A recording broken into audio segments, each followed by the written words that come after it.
Race 2 of the Area Lodgebox Series brings the series to North Carolina, just to the southeast of NASCAR's home in Charlotte. For decades, this 1.017-mile high-banked oval was a quaint reminder of NASCAR's roots. Now it's a symbol of resurgence. Tonight it's 150 laps and a little more than 150 miles for the second race of the season. Hi everybody, I'm Kyle Heyer, joined by Connor Horn and Hunter Sleppy as we get into the second race of the season. After a lot of running at Daytona the last couple of weeks, we're off to the Rock and Thunder Alley. Connor, welcome aboard. Talk about a heck of a change. Do so many races, so much practice, so much effort into Daytona, and we go and do something completely different down in North Carolina, or I'd say up in North Carolina from Daytona. Very tough track, just over a mile long. It looks newly paved, but this is a cheese grater as far as tires are concerned. It's going to be a tough one for these drivers. Yeah, the Lodgebox Series won here last season. It was won by David Weishart in a very close and intense battle between he and Colin Fambro over on the Lodgebox side of things, and can't wait to see this. Can't wait to see this race back again. Got 150 laps slated for us here tonight, and once again, just like Daytona, we have some go homers. A lot of cars want to make the show, but only 43 can make it, and I believe we have 45, maybe a little more than that. Yeah, 44 at the moment are in the server and all competing for just a handful over 40 spots as we get set for our 150-lap race. Weather is gorgeous down there on the racetrack today. Connor, you mentioned this is a cheese grater on tires. We were here just a couple of days ago for the Area Truck Series, and tire wear was a consideration, but the winning truck was on 2 tires on a late race call. But how will these higher power Xfinity cars deal with tire wear on a track this fast and this high banked? I'd be very surprised to see another 2-tire car work like that. The Xfinity cars, one thing they're known for, usually if the set's a little off, it's going to wear that right front a little bit worse. And obviously, the power down, it's going to hurt that right rear as well, but that right front is the tire you always need to save at Rockingham. With how high the speeds are and the banking is in these corners, it's going to be very tough to keep those tires on this thing. You might be screaming at whoever your virtual crew chief is trying to get down the pit roads as soon as possible if we get a 30, 40, even 50 lap run, Hunter.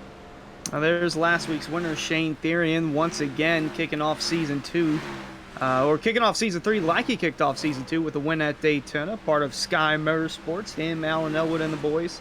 They've got pretty fast cars basically every week that we go. Elwood's actually third quickest here. He unfortunately missed this race back in Season 2 because this took place during the Coke 600 weekend.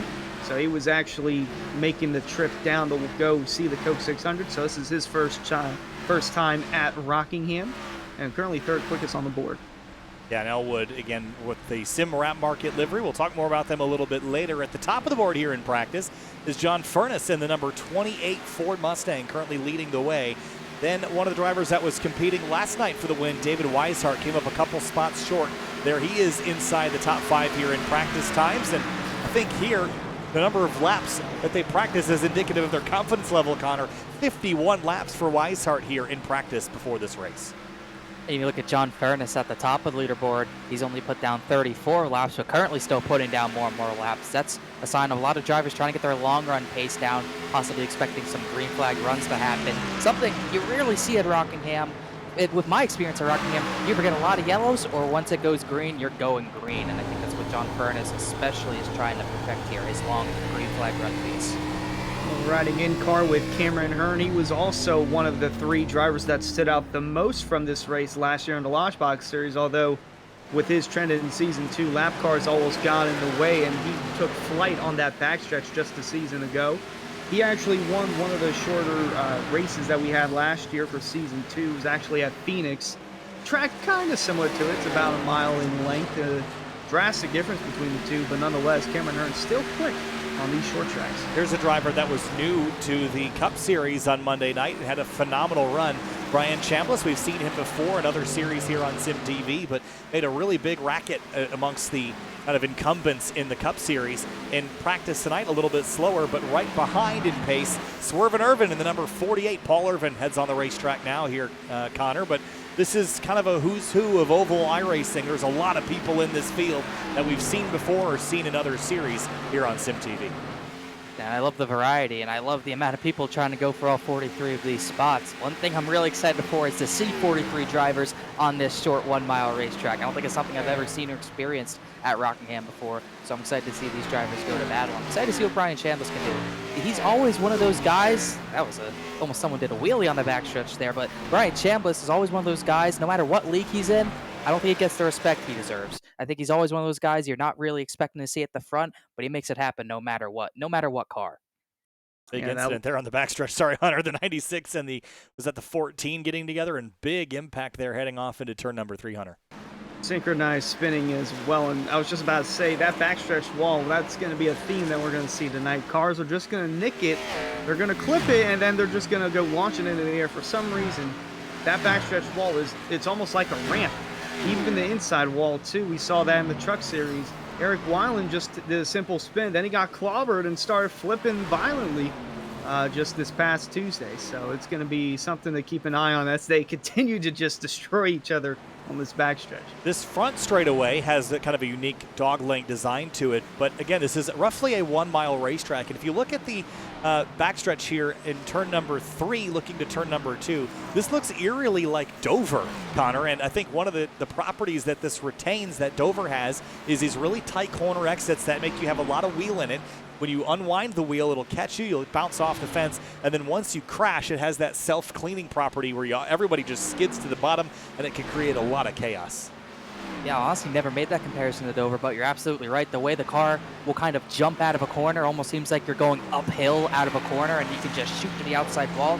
Very comparable to the way Dover runs out of the corners, and that self-cleaning method like you were talking about happens all the time here. And obviously, I think it was Hunter who was talking about these sort of rampy walls, which we might see a lot of tonight. We've seen in the past in real life, the 04 race, the Cup race, I believe the final Cup race at Rockingham, we saw a lot of it here as Tom Bourne gets a little bit of a dust up there. We saw it with Carl Long going end over end, and Robbie Gordon got on the side as well. So Thunder Rally is accustomed to cars kind of rolling here at times.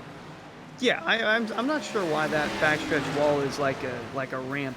For some reason, that's the only track that I've seen at where you hit the wall and then your car is for sure going to get off the ground. Not sure why, but that's something that these drivers will have to keep an eye out for. And we saw it again Tuesday night. Eric Weiland just got loose coming out of 2 and spun to the inside wall, but drivers are going to get a little too high on corner exit. They're going to scrape that wall or clip it, and it might create some pretty nasty carnage on the backstretch. Yeah, I think Connor kind of alluded to this earlier as well. One of the other properties of this racetrack is the way the banking is. The banking is so tall that especially if you're going onto the bottom of the racetrack, which is a pretty useful line, what's going to happen is you go off into the corner and you basically fall into the banking, and then there's a landing moment where you kind of compress the car, and the opposite is true on the exit. If you're on the bottom going up to the high side, you can almost see the pavement picking you up, and then you almost drop off the ledge when the banking ends, and you kind of take off for a moment until the car resettles. It's pretty unsettling behind the wheel, especially in a 650 to 700 horsepower Xfinity car, Connor. You know what doesn't help is all the bumps into the corners. If we see another entrance into turn number 1 or even turn number 3, these cars are not glued to the ground by any means. You have to really fight that thing to keep it pointed down to that, down to that yellow line, if that's the line you want to prefer. Speaking of that yellow line, I think we're going to see a lot of people fighting for that on the restart or any initial start, anything like that. I think it's so important for saving tires in the Xfinity cars here that you're just going to have to get down there. We're going to see a fight for that yellow line. Might see a fight for the inside wall first, because I'm just seeing it. These guys are having trouble just navigating through the exit of turn 2. I feel like that's going to be the trouble spot that we're going to be seeing tonight from Rockingham. Got 150 laps slated for us, but first we have a 10-minute qualifying session to see which driver will go fastest in the 10-minute session.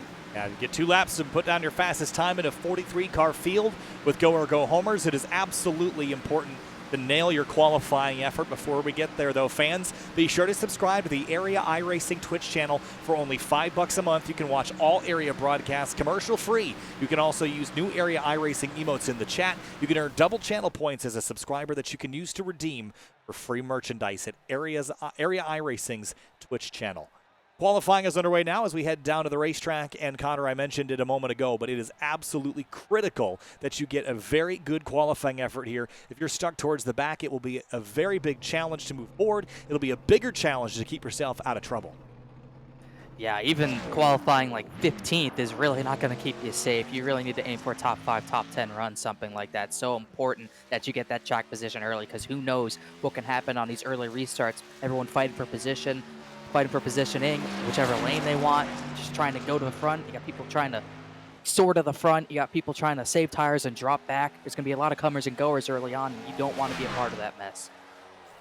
Here's Chris Rabel from the Keeping It Real Esports camp. Had a pretty solid run last week at Daytona. Was up front for a majority of the second half of that event, and then it kind of spiraled out of control with all the cautions and chaos that ensued afterwards. But he's looking to continue a strong run here at The Rock.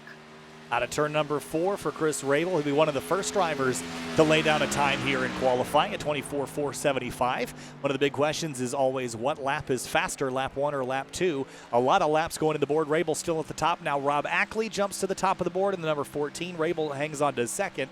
But this second lap is pretty crucial, Connor. If the second lap is faster, we might see some games being played in qualifying like we saw in the Truck Series qualifying, where you might run lap 1 really slow in order to set up for that second lap. And that's something that never used to be that popular, but ever since you see all the people, if you're talking about it or maybe even complaining about it, we've seen it a lot in some of the Pro Series as well, but going slow on that first lap is definitely an advantage almost at every single track. You need to get those tires up to temperature, because if you're going out there lap 1, those tires are too cold, you're going to be slipping and sliding, going to ruin your run for the second lap, and you might as well have not even gone out there to put a qualifying time down. So going slow, I think, is the way to go, Hunter. Speaking of advantage, David Weishart at the top of the board. He has an advantage over most of the field in that he took part in this race a season ago, and he's actually put in quite a bit of laps on the simulator for this event. He really loves racing at Rockingham, and it shows, because he's currently quickest. Just above, or just below him, I should say, is Rob Ackley, teammate of Chris Rabel with Keeping It Real Esports. Those guys still running second and third. And then here's the 7 of James Scioli, a Championship 4 contender from just a season ago. Actually racing for David Weishart, and is jumped up to the 11th spot on the track. Here's Alan Elwood rolling on in the SimRap Market car. Of course, got our SimRap Market replay. We'll talk about more of that later. Elwood, though, heading up the racetrack, doing this similar strategy to what we've talked about, Connor. We've seen some drivers go fast on lap 1, but I think most have gone quicker on their second lap. I think the guys, if we look at the times of the guys maybe in the top 5, you'll see that their fastest lap was on lap 2. David Weishart on provisional pole, his fastest lap was lap 2. Rob Ackley, he was actually almost dead even on both of his laps, so a little bit of a different method for him there, but definitely going a little slow on lap 1, and also going high maybe on your exit of lap 1 might be important. See if Elwood does that, which he did, and we'll see what type of run he gets in the turn 1. 34th quickest on the first lap. One of the drivers that really expresses his gratitude of the Xfinity car is Alan Elwood. And it just shows it with how consistent his team was last year. Won the regular season championship on the team side of things, and kicked off the season with a win for one of the drivers, Shane Therian. And here he comes down the front stretch, completing lap number 2 to the top of the chart. Alan Elwood dethrones David Weishart. Yeah, that was exactly what we were predicting could happen. You played a little bit of that game, going really slow in that out lap, that first lap of the 2, running the high lane, and then on the second lap, he gained everything back at 24.45, goes to the top by about 16 thousandths of a second over David Weishart. Is Colin Fambrough. Cameron Hearn is also getting on the racetrack. Area 500 winner Travis Beckner, Paul Irvin, and others still have yet to qualify here with 5 minutes remaining in the session. It's interesting to see some people going out straight away in this 10-minute session, other drivers kind of waiting it out, maybe seeing if they can catch some sort of cloud out of the weather, which I don't even know if it's possible. Fambrough waited only maybe 4 minutes before he started going out on track, a 7.28, which is 0.3 off. His money lap, he comes through 3 and 4 here, not on the yellow line, but carrying a lot of speed out. See what he puts down. Can he go to the top of the board? Not quite, about P13 on the charts. Yeah, he was one of the contenders for the win last year. He got into the backstretch wall with around 5 laps to go. That kind of really took him out of contention. It looked like it was going to be a bumper that was going to move David Weishart out of the way, but it was not meant to be. And he actually got second place in the Truck Series here on Tuesday night. So Fambrough with a little more experience earlier in the week. And here's Shane Therian, the winner from Daytona, 35th quickest on his first lap. See what Therian can do on this second lap if he can find some pace and go to the top of the board. He needs to be at a 24.47. That would put him on pole as Chris Tate goes 13th fastest. Cameron Hearn Cameron Hearn jumps up to 8th on his second lap. Now what can Therian do? 24.480, that puts him 4th quick. Make that, no, 7th quick. It's that close. 24.485 is what it corrects to as he crosses the line. But a top 8 start first 4 rows, as now Paul Irvin goes 25th quick on his first lap. We'll see what he can do on his second here, Connor. Drifts up the racetrack, didn't really get it down. My ideal line here was hit the yellow line entering, drift it up in the center, and then maybe get back to that yellow line in 3 and 4. But Irvin going for the middle to high line, maybe a little bit too high. He's going to really slide, able to correct it, somehow save that car, but definitely not going to pick up speed. But at least he saved a race car. He lives up to the nickname Swervin' Irvin. No matter where we go, he tried to at least best his teammate over there from Darnell Racing, Forrest Smith, currently the quickest out of that team. In the 6th spot, here's Bryce Senesac in the 09, another driver from David Weishart Racing. Didn't have a good Daytona race. Looking to bounce back here. The Indiana native in North Carolina at the Rock, coming through 3 and 4 on his second lap. Gonna hug the bottom, move up towards the wall, nearly get into it, but carries a lot of speed off the corner. And Senesac comes across the stripe, 25th quickest. Couple other drivers still left to go. Justin Munsill in the 20 and Joshua Franks in the number 9. He is rolling now. And they are the last 2 drivers to make an effort here. James Coey is not yet jumped on the racetrack. You'd have to imagine that he would give it a shot here. Otherwise, he will not qualify for this race. Jeff Ryan is at risk. So is Jacob Hudson if the other 3 advance up above them. And it looks like for now they will. So that will move Jeff Ryan into the danger zone. Jacob Hudson is also below the cut line.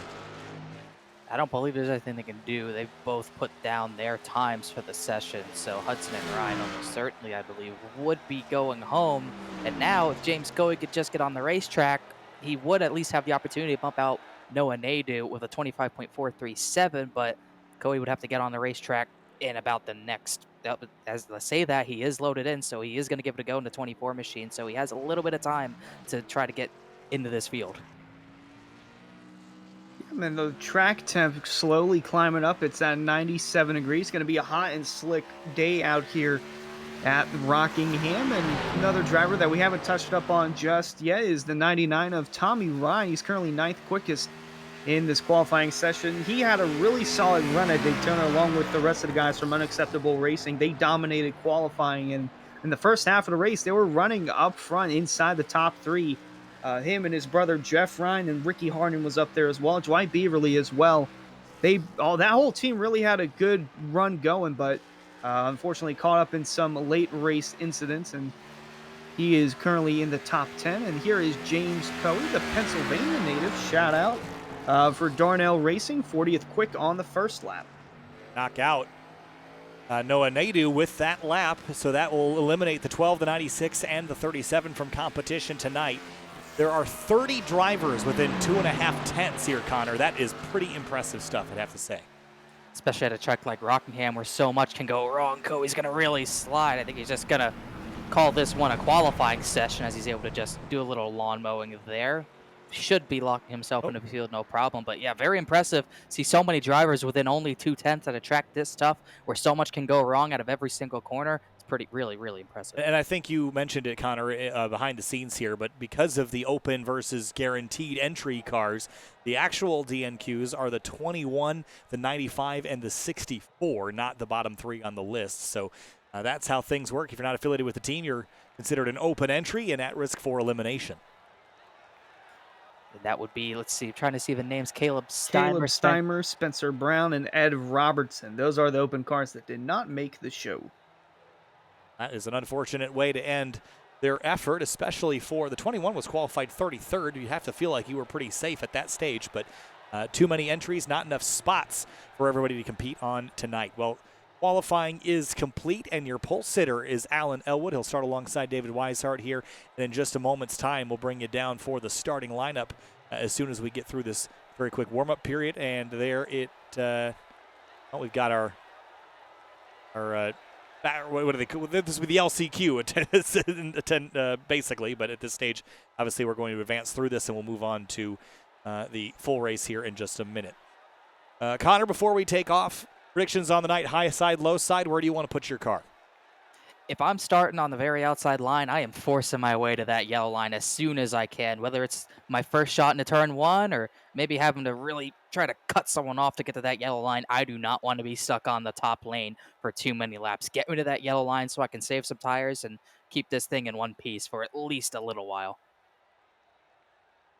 I think it's going to work out just like that. It's going to be mostly bottom, but towards the middle part to end of the race, you're going to see more drivers start to run the top as it's going to carry more speed as the race goes on. And I think we get a new winner, like someone who hasn't won yet in area, not just a new winner for season three, but someone who has yet to win in area in general. All right, I guess with how many cars we have in the field, I guess that's not a wildly bold prediction. So we'll see how tonight goes. In the Truck Series race, there was a lot of great fighting all the way through the mid pack up front. Though there was one constant denominator up in the front of that field. So we'll see if that is the case again here tonight. Connor, you mentioned it even in the pre-race before we went live that this place is either super racy with lots of cautions or one driver goes out and dominates the field. With the field size we'd have, I'd have to imagine it's probably the former. I give a lot of credit to these guys if they can keep it green, but we saw a lot of issues on track in practice. And one, I think, I think Hunter, uh, I think he stepped on it a little bit at a turn two. We've seen so many times, even in other races, turn two such a trouble spot. Like we were talking about the banking, you kind of jump out of a corner, you lose control for a split second, and if you're not focusing, you're going to be into that inside wall or going flipping after ramping off the outside wall. So I think a lot of these drivers, it can stack up easily in turn two. These drivers have to be very careful of what happens at a turn number two, even on lap one. Yep, even though we were at a different track for Monday night in the Cup Series, at Chicagoland, at turn two was an issue as well, especially because it was painted in the orange Brant colors. Sometimes you just have too much speed and you don't realize it until, oh, that's the wall because it's orange. And I feel like that has an effect on the drivers in some way, shape, or form. And we saw a massive crash there coming out of turn two. So it wouldn't surprise me if that issue carries into tonight's race at The Rock. Yeah, and we talked about the self-cleaning nature of this place. The self-cleaning is also kind of the self-wrecking. You'll have a problem here in particular of drivers that are in a pack. They can't really see where they're going. One guy slips, and then at that stage, it's just really hard to miss it. It's just going to be a big mess. We've seen big ones here, plate race style, as we are waiting to get onto the racetrack here. We're kind of stuck perhaps in a pace loop with nobody on the racetrack here, Connor. This will be an interesting scenario. There's the green flag now, and that means that, green flag flew for nobody. So I guess I am always curious when we explore iRacing's limits what happens in this scenario. The pace car has completely reset itself. That's something I've never seen. I don't know how 3 laps are going to go by, but it is a 2-minute limit on the 3 laps. Oh, so okay, that's good. Wait 2 minutes and get the warm up. Don't believe this track was built on a burial ground just like Talladega was, unless I'm mistaken. Sometimes it feels like it's built on a burial ground. You know, you always end up with these very strange iRacing scenarios, and we've run into these before where races will not go green or they'll not get gridded or, something of the sort. We've had red flags before that I had to build graphics for, and now which we finally have. But you explore the limits of the sim trying to get 43 guys in here with this kind of qualifying process, and it can lead to some troubles at times, but I think we'll be good once that counter elapses. I would hope it would elapse. We'll have to wait and see. The pace car driver's not going to do anything here. He's just kind of biding his time. No movement from the flagman to end this. No one's doing anything. The session's been advanced. Are we in a rain delay? It is raining at my house, but I don't think that has anything to do with there is not a cloud in the sky. There is not a cloud in the sky. Actually, there might be a few clouds, but they're not over the racetrack. That's the important part.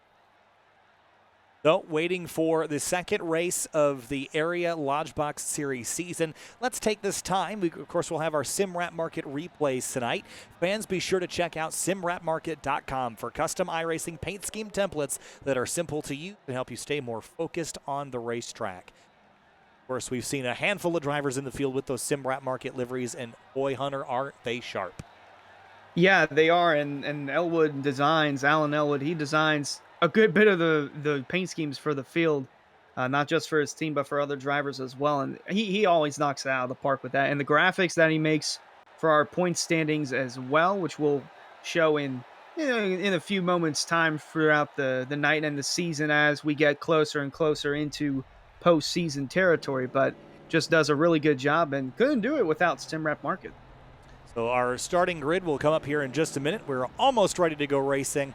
Session has advanced. We're just waiting for one more advance before we turn everybody loose for 150 laps. Our starting grid sponsor for tonight is Roasted Gems Coffee. Fans, be sure to visit Roasted Gems Coffee for some of the finest coffee from all over the world. Use discount code AREAIRACING for 10% off your order at roastedgems.com. Start your morning like we will start our grid with Roasted Gems Coffee. That's not in the ad read, but it sounds really good, so I'm going to stick with that each week, I think. We head down to the starting lineup. Connor, you and I, let's roll through this row by row. I'll kick things off as we head down to the starting lineup here for tonight's race, the 150-lap run here at Rockingham. Up front, Alan Elwood in the number 49. He's your pole sitter in the Toyota Supra alongside David Weishart in the number 33, Connor. Right behind him on row 2 with the almost identical laps, the 14 of Rob Ackley in 4th, Justin Munsell to his inside in the 20. Behind them, John Furness in the number 28. He rolls off in 5th. Chris Rabel starts 6th in the number 29. Forrest Smith in the 84 machine rolls off 7th. Shane Therian, or Therian, please someone correct me on that. I think we've pronounced it 2 different ways tonight. He's starting in the 8th position. Tommy Ryan rolls off 9th in the number 99. Cameron Hearn starts 10th in the number 67. First part, 11th in the grid, Dwight Beverly in the 01, and old favorite Brian Chambliss in the 25. He's going off 12th. 13th place, row 7 is Tom Bourne in the number 16, and Greg Mitchell starts 14th in the number 2. Hunter Collier in the 98, starting in 15th position. Alongside him, Christopher Tate in the 30. 17th place, Garrett Heath in the number 23. Colin Fambrel rolls off 18th in the number 18 car. I would start big stack next up. row, but yeah, I believe we have something going on. There is. What in the world? What is happening? Why are we doing burnouts?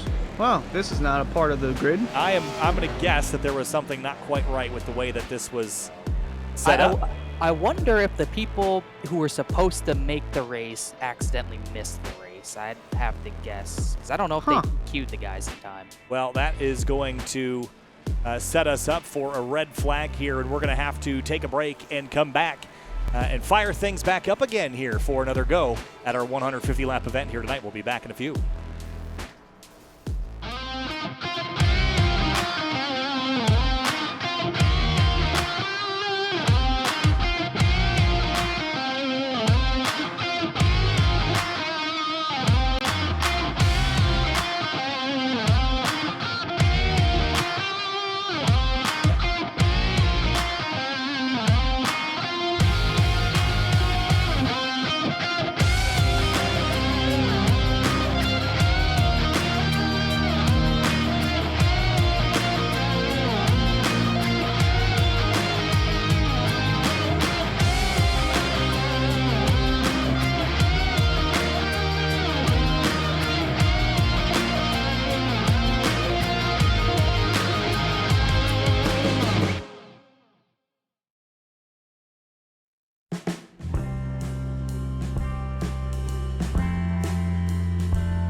For those who competed decades ago, speeding down highways, through towns, country roads.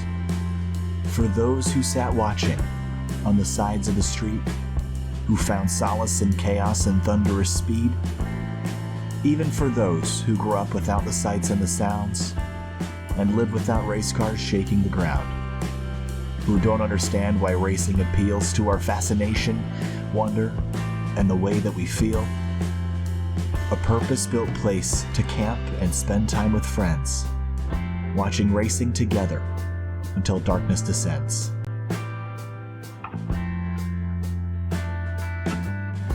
Though no longer do the streets rumble and roar, there's a place just for this, a park to explore. A road racing circuit before the assault. The 4 twisting, beautiful miles at Elkhart Lake, Wisconsin.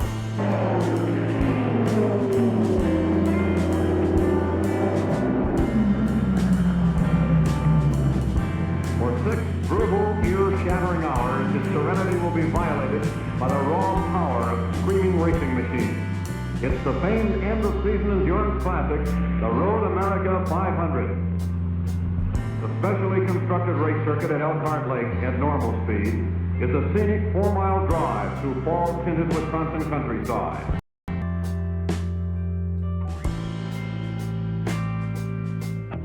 Hidden by forests near Elkhart Lake. Not a path nor a trail, but a road meant to race. In a town too quiet, the refuge we seek. Road America, the racetrack, the national park of speed.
Beautiful weather here at Connecticut's Lime Rock Park, the foothills of the beautiful Berkshire Mountains.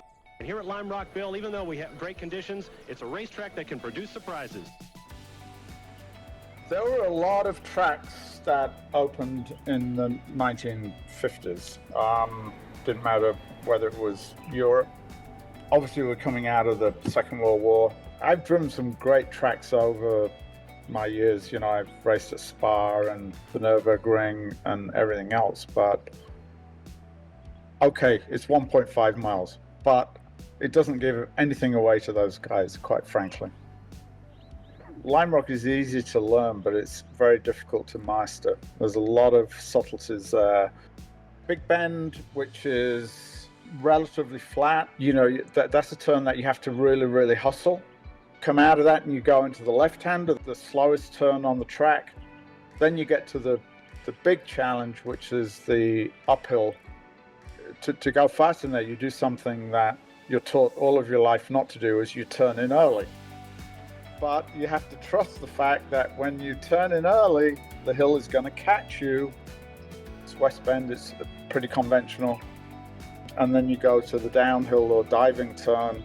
A great instructor, Terry Lear, would have always used to say down there is like, son, you lift in the downhill, 365 days from today, you'll still be dead. I'm continue to be fascinated and challenged and everything. Lime Rock has endured the test of time, but it's a leap in faith.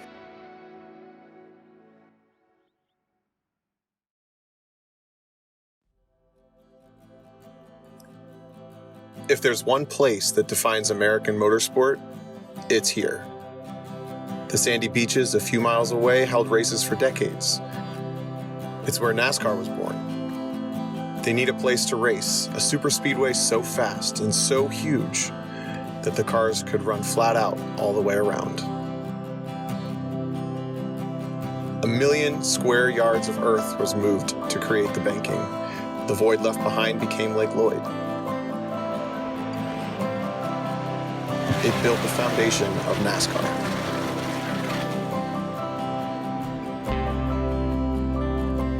In the decades that followed, Daytona became hallowed ground. The trophies here mean more than any other. Win the 500? Put your name on the Harley J. Earl Trophy.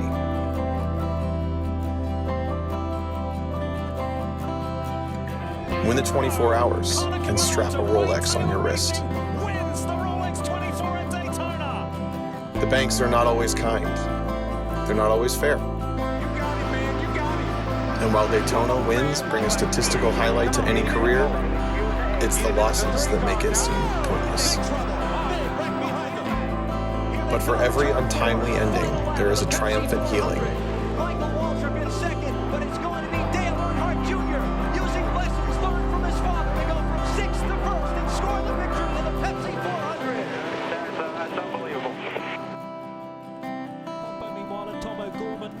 For every emotional victory, a mind-numbing realization.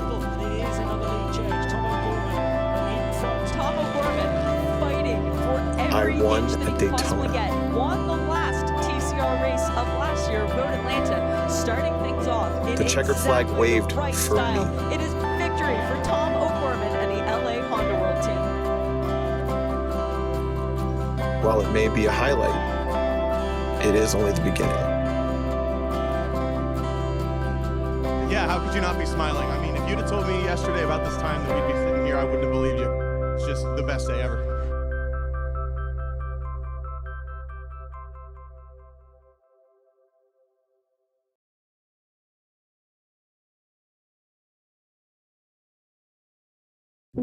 Would you like to have a career in racing, and if so, what would you like to do, Dale? Well, I want to be a race car driver someday. That's, it's all I've ever known, racing.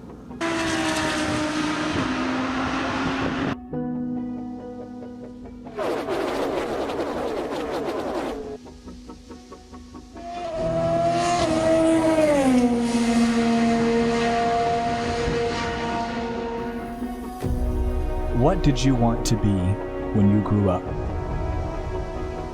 So many people live a life of what if. Go to school. Go to college. Get a 9-to-5. This is how we support our dreams. With a safety net. Because we're unsure about taking a leap of faith. Because we're afraid. As we grow, we cross things off our list of dreams. We cut them down, make them realistic. Having control of things is reassuring. But for some, the rush of being out of control is what gives them life. Some say racing cars is reckless. Maybe they're right. Out of bounds isn't just cheating, it's cheating death. Football fields made up in seconds. Decisions made in instants. For the people that climb behind the wheel of these cars, they're not driving it. They become part of it. It's an extension of the body. As a child, I looked up to these people, faces hidden by helmets. The less you saw of the driver, the more believable it became that they were, in fact, just part of the machine. It's easy to forget that inside the cockpit is someone just like us, but with the mindset that fear is a motivation, not a barrier. But the reality is, race car drivers are not like us. They never cross anything off their list of dreams. They just keep writing more. Daytona. This is the finish of the Daytona 500. Side by side. Le Mans. Indianapolis.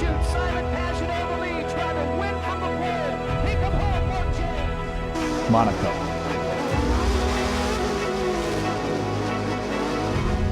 Places that used to be just places, now international symbols of victory.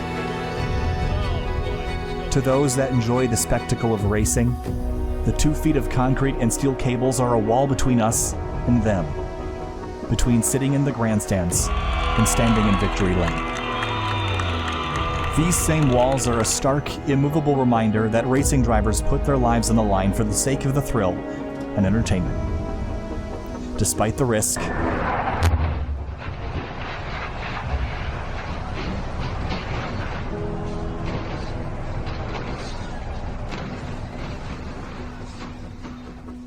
despite the heartbreak, despite the cost. There are some on the sidelines who are fascinated by the danger. They are fascinated by speed, fascinated by the undying desire to be just a little bit better. Their dreams erased by geography, finances, or the lack of a famous last name. There are some who once wished to be a race car driver, but aren't, because they didn't get the chance. And they thought they'd spend the rest of their lives watching their heroes on television, or from the other side of the fence. They thought it was impossible to climb into a race car, so they crossed it off their list. But it's not impossible. There is a ticket to the other side of the fence. For those who want it bad enough, this is your chance.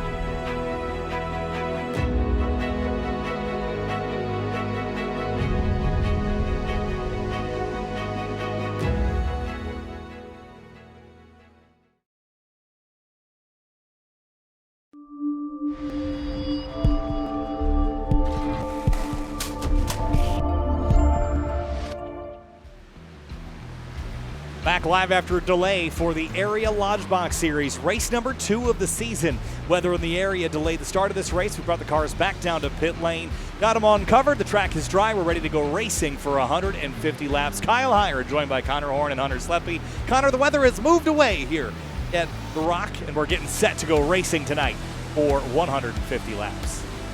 Track was so wet, everyone just kept doing burnouts. They couldn't go in a straight line, but everything's figured out today. Now, definitely the next day. I don't know why you're questioning that it's not, but we're serious though. Everyone's ready. Got to get back in the groove now. Everyone was ready and they had to stop and wait maybe 10-15 minutes. You got to get back in the groove.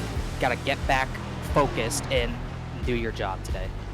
Well, I was going to say, it wasn't raining there. It's raining here where I'm at, but I feel like those drivers in the back that just kept spinning and doing donuts, they didn't have their Roasted Gems coffee, and they were just kind of losing it because they weren't awake at the wheel, and they just let their feet do the controlling.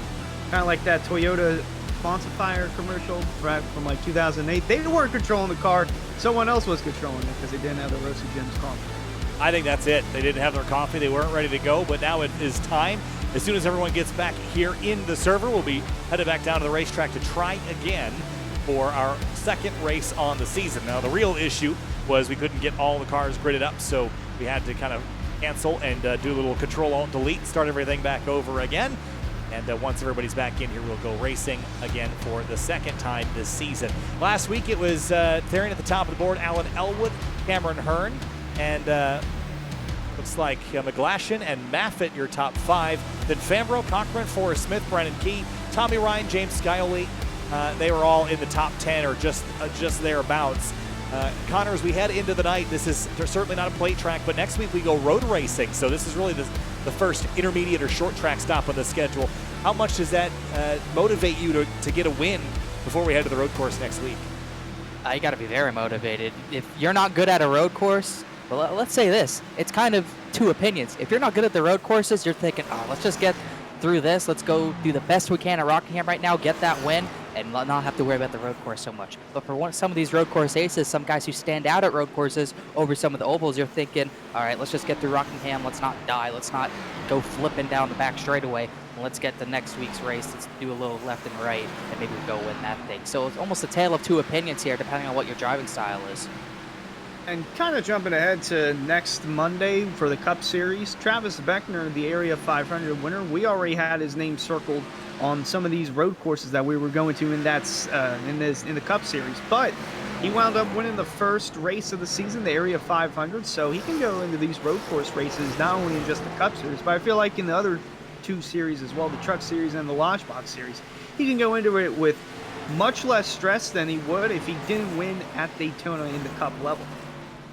I think there's definitely some stress taken off your plate anytime you head to a road course and you're comfortable there. I think on the Cup Series side in particular, a lot of question marks around the next-gen car. For those that are not familiar road racing, the next-gen is a little easier to road race than the previous generation car that was a lot less forgiving when you were taking rights and jumping over curbs and that thing of the sort. Now, for drivers that are running the Lodgebox Series or the Truck Series, not a lot of changes, obviously. Those will feel like very familiar settings, even on unfamiliar territory. So something to consider as we hit our only road racing destination for the 2022 fall season.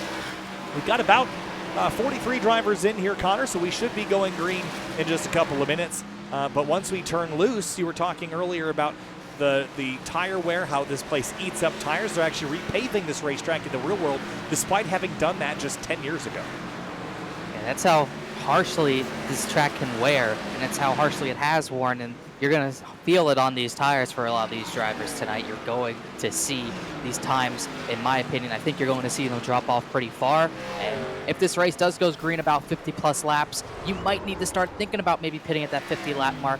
Not sure what the fuel situation is. I'd be surprised if you can make it 75, but if you can make these tires last to about lap 50, I think you'd be in a good spot for a two-stop. But that's if you go green. With 4 to 3 cars, we're going to be very lucky if we get the maybe lap 20 to 25 in a green flag run. Well, here we go. It's finally time to kick things off. Let's try this again. Let's head down to the racetrack and roll through our starting lineup on row number 1. Kicking things off, Connor, it's Alan Elwood, the number 49. He'll start alongside David Weishart, the number 33. Let's go to row 2 again. Let's see if we can get all the way through this time. Justin Munsell and Rob Ackley sharing row number 2 together. Row 3 is John Furness, the number 28. Chris Rabel starts 6th in the 29. Forrest Smith and Shane Therian on row number 4, 7th and 8th. 9th place, Tommy Ryan in the 99. He'll start alongside Cameron Hearn in the 67 in 10th. Right behind them, it's going to be the duo of Dwight Beverly and good old Brian Chambliss making yet another start on SimTV. 13th place is Tom Bourne in the number 16. Greg Mitchell starts 14th in the number 2. Hunter M. Collier and Christopher Tate share row number 8, 15th and 16th. 17th place, Garrett Heath in the number 23. Colin Fambro rolls off 18th in the number 18 car. Ooh, farthest we've gotten. Let's get out of a top 20. James Scioli and Ryan Swan rounding out the top 20. 21st place will be Ricky Harden in the number 15, and Seth Noel starts 22nd in the number 93 car. Travis Beckner and Malachi McGlashan. I don't know if I'm pronouncing that correctly. You did. Apologize if I'm not. 23rd and 24th together alongside each other. 25th place and 26th is Brandon Key and Bryce Senesac. The rest of the order scrolling quickly along the bottom of the screen. Only one pace lap around here before we turn everybody loose. And we got to get through the rest of the Roasted Gems Coffee grid order before we roll out of turn number 4. Pierce Maffitt rolls off well towards the tail of the field despite having finished high up the order last week at Daytona, so he's got some work to do now. But as we roll through turns 3 and 4, tonight's race, 150 laps, just over 150 miles. We have 43 drivers competing here tonight. Jeff Ryan starts at the tail of the field, and it's finally time to go racing after a delay here at The Rock. Here we go. Green flag flies, and we're racing at Rockingham.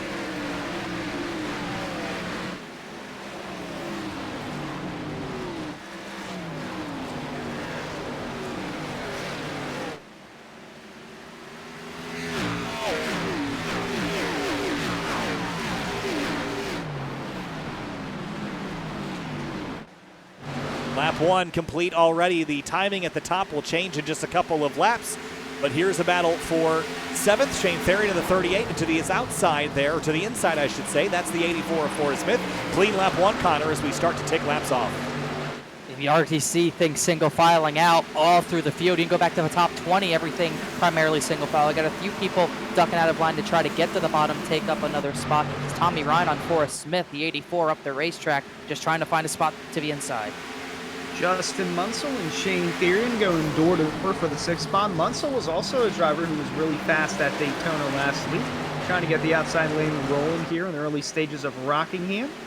Still door to door coming out of turn 2 with some of those guys in the back getting close to scraping that wall. Yeah, you get worried. After everyone single files out and gets comfortable, then they start pushing the issue, and turn 2 will be the trouble spot again. It's unavoidable. It always has been, and it seems like it always will be as we go back to that battle with the 38 and 99. This time, Tommy Ryan to the bottom of the racetrack. Talking about turn 2 being dangerous, we've already seen the dangers of it. It only took 2 turns for Justin Munsell to tag that outside wall with the right front quarter pan. You can see it a little bit crinkled, not hurting his performance quite yet. He got to the bottom, and he's solidly in that 6th position for now.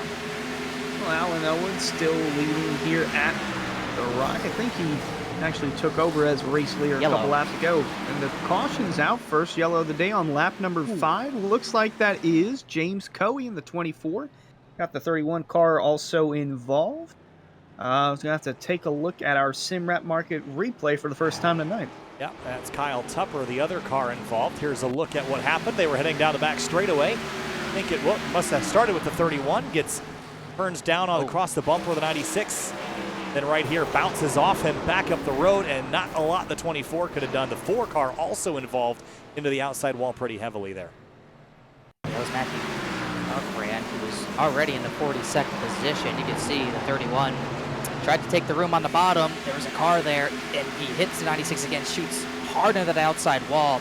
And that self-cleaning track, there's just sometimes a car will come down the track and just have nowhere to go. You see it from the 4's viewpoint here. He just happens in front of him. You're checking up. You don't know which way he's going to go. He shoots high here. Oh, you think you got to go low, but he bounces back down, and there's just nowhere to go.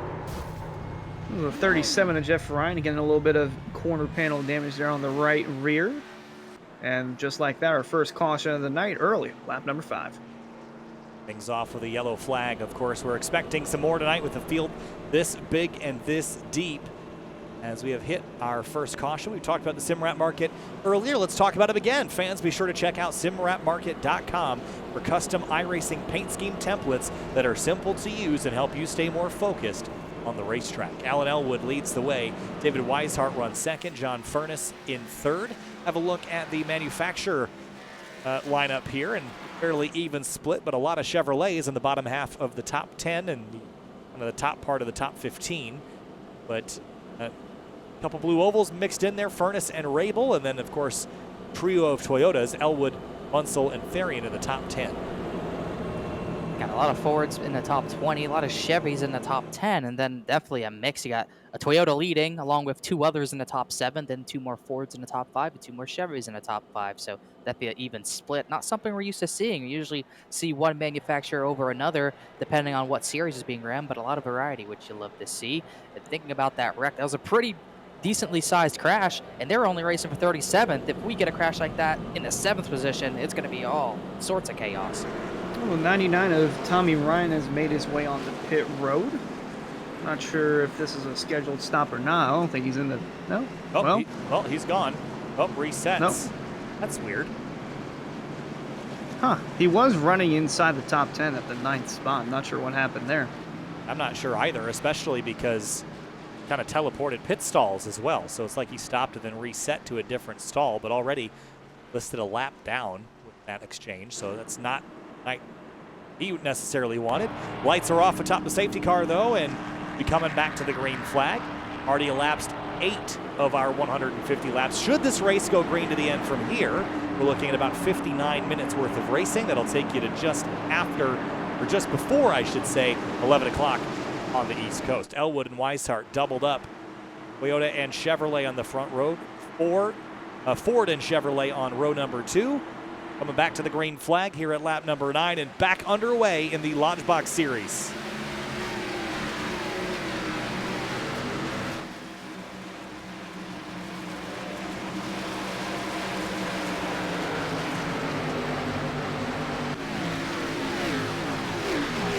A couple cars tagging the wall down the back straightaway there, Connor. That's a a nervous moment for a lot of drivers as you touch that wall and hope you don't get tagged on the way back down.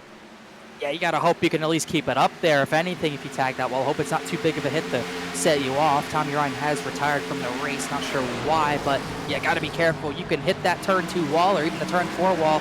You might try to turn it back down, but if there's a car to the inside of you, you're going hard into either the inside wall or the little guardrail that sticks out there into turn 3. Still battling for the second spot. It seems like it's just subsided. Weishart's taking over that spot away from John Furness. And there's Swervin' Irvin over there in the 48 car, living up to the nickname. Getting the outside lane rolling for his number 48 Amp Energy Chevrolet. Finding speed up there pretty early, actually, and accelerating around the outside of the 18. This makes me nervous out of 2, but I like this line a lot in turn 4. See him not able to stay in the throttle there through those first couple corners, but he is making ground. He's up 5 spots here early and make that 6, maybe 7 if he can get by the 30 of Christopher Tate. Spin! Spin! Garrett Heath on the front straightaway. No yellow yet, got to the very bottom. He's going to be able to keep it straight, and we should stay green here. He's trying to rejoin, still sideways, but he will primarily save it. A little bit of left front damage, but we do stay green. A little chain reaction effect there out of turn 4. Gets tagged and goes around, but gets it straightened back out, and we stay green here, Hunter, as we complete lap number 12. Yeah, he had contact from Ryan Swan there, and then it seemed like a little bit of net code on this second deal to get his car sideways and through the grass, but like you mentioned, no yellow. And there's most of the field running single file down on the bottom. Got some side-by-side action towards the back around James Scioli over there in the 13th spot. Here's Dwight Beaverly in the 01 running 14th, and the 98 car down on his inside. That's Hunter Collier looking to take away the 14th spot. Yeah, Beverly in the number 01 on the outside, Collier on the inside. Then Ryan Swan in the number 54 trying the upper grooves as well. Little kind of the rear bumper on Beverly's car punted in, kind of sunk it in there, Connor. He's had someone up the tailpipes of that number 01. You look behind him, you could probably find someone with front end damage behind him, and it wouldn't take long. But saying that, scrolling through, don't see anyone, so it might be someone off track or it just didn't do damage to them. One thing we're talking about, Swervin' Irvin running that top line, just was trying to talk about wondering what it's going to do to the tires. We only went 5 laps on that one run, but you might be thinking, why no one hit for tires? Got to spin in turn 1 and 2. Cautions out as we were talking about that big impact. The 9's up and over. Joshua Frank's up and over. Car still piling in. That's Kyle Tupper again, and I believe Jeff Ryan might have been involved. Wow. Well, you knew it was bound to happen at some point with the way these cars were racing, and not gonna lie, kind of expected the flip. Take a look at that again here on the SimRat Market replay. Josh Frank's getting turned over there, then plowed into, and up and over he goes. That was a big hit there. That sent him airborne. And who gets into him? Right behind the 10 car of Justin Lemke. Gets into him and just turns him up and over. What a wild ride for Joshua Franks. It reminds me a lot of Joey Logano's accident at Dover in 2009. And then just gets pile driven here and then the banking just climbs up the road. I think the 31 got a pretty good view of all that. Kyle Tupper, let's run on board. It was a 10 of Logan Hartman who sent them up and over. As you can see, almost didn't get on the binders in time. I don't know if he made contact with anyone. That was extremely close to being a pretty bad arc break, but Tupper got on the brakes just in time, I think. On board with the number 9. This will be a wild ride, folks. Hang on. Right here. Oh.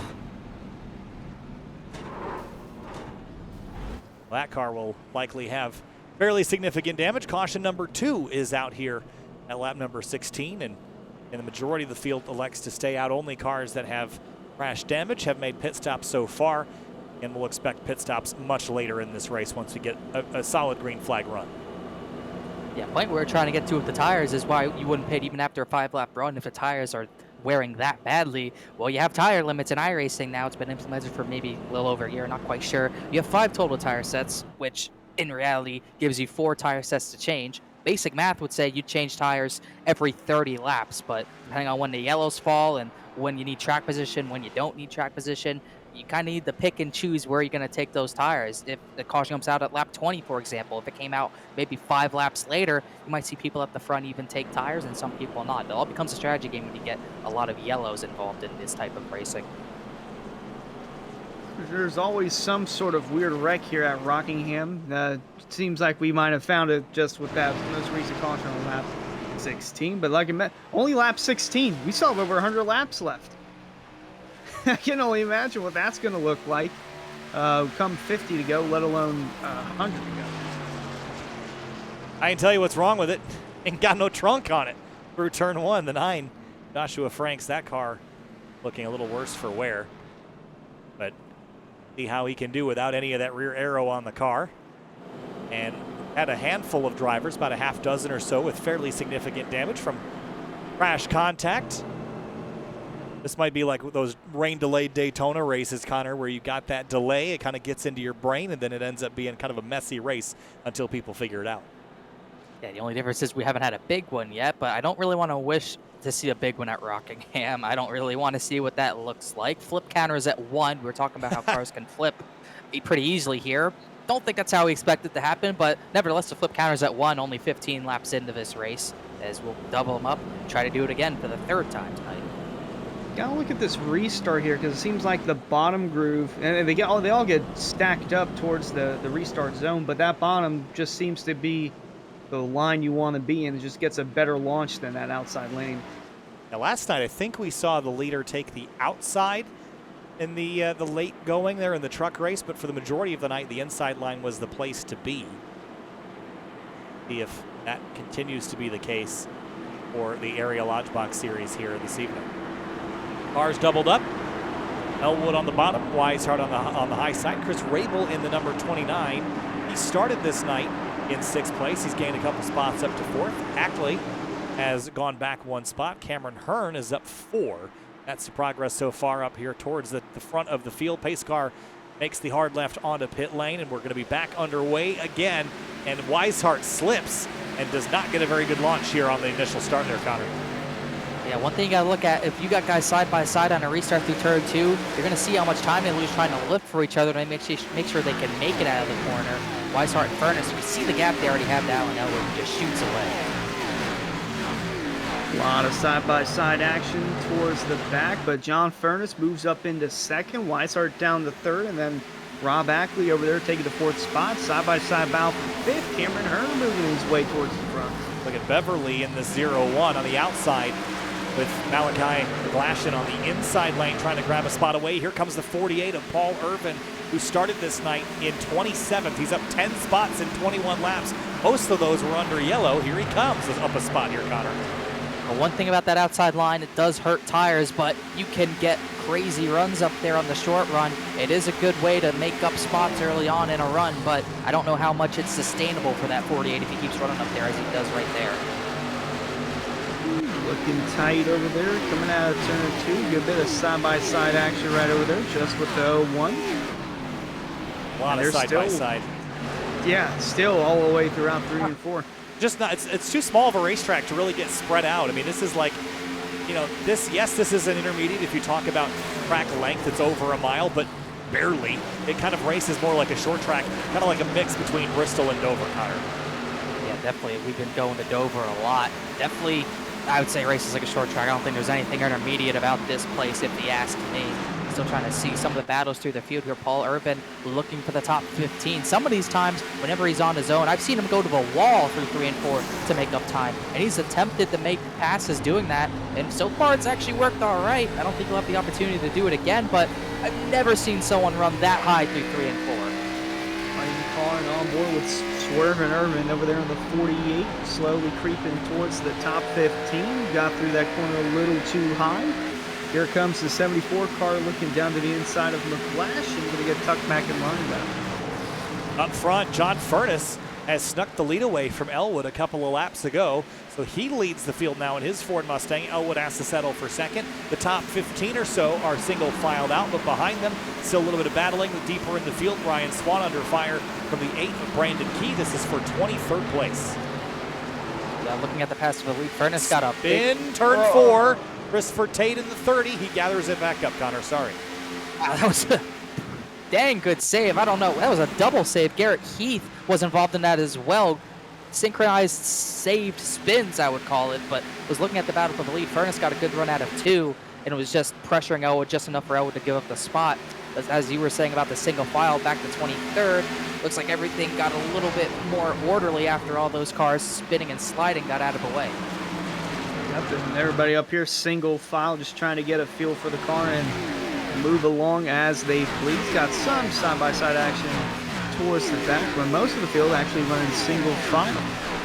At this stage, we're just trying to click off laps. You see everyone really riding that white line through 1 and 2 and 3 and 4, and you're just carrying so much speed. You're just trying to get the car to set on the bottom and not slide up in the corners. That's when you're going to wear your right front. We saw Elwood do that time through, just kind of cooking that right front tire by skidding up the racetrack, trying to kind of rim ride the bottom or rim ride the top. But if you kind of diamond it, you're going to end up burning your stuff off a little quicker. But Elwood is finding some pace to win that contest.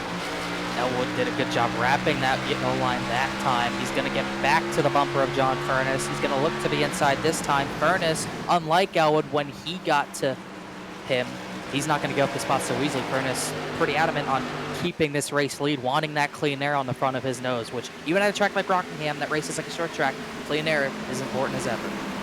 It's a good showing for Furness and the Fazekas guys. Greg Mitchell, Garrett Grant, and Malachi McGlashan. Obviously the head of the table for that team, Dom DeLeo, and he has to like what he's seeing so far from his new driver, John Furness.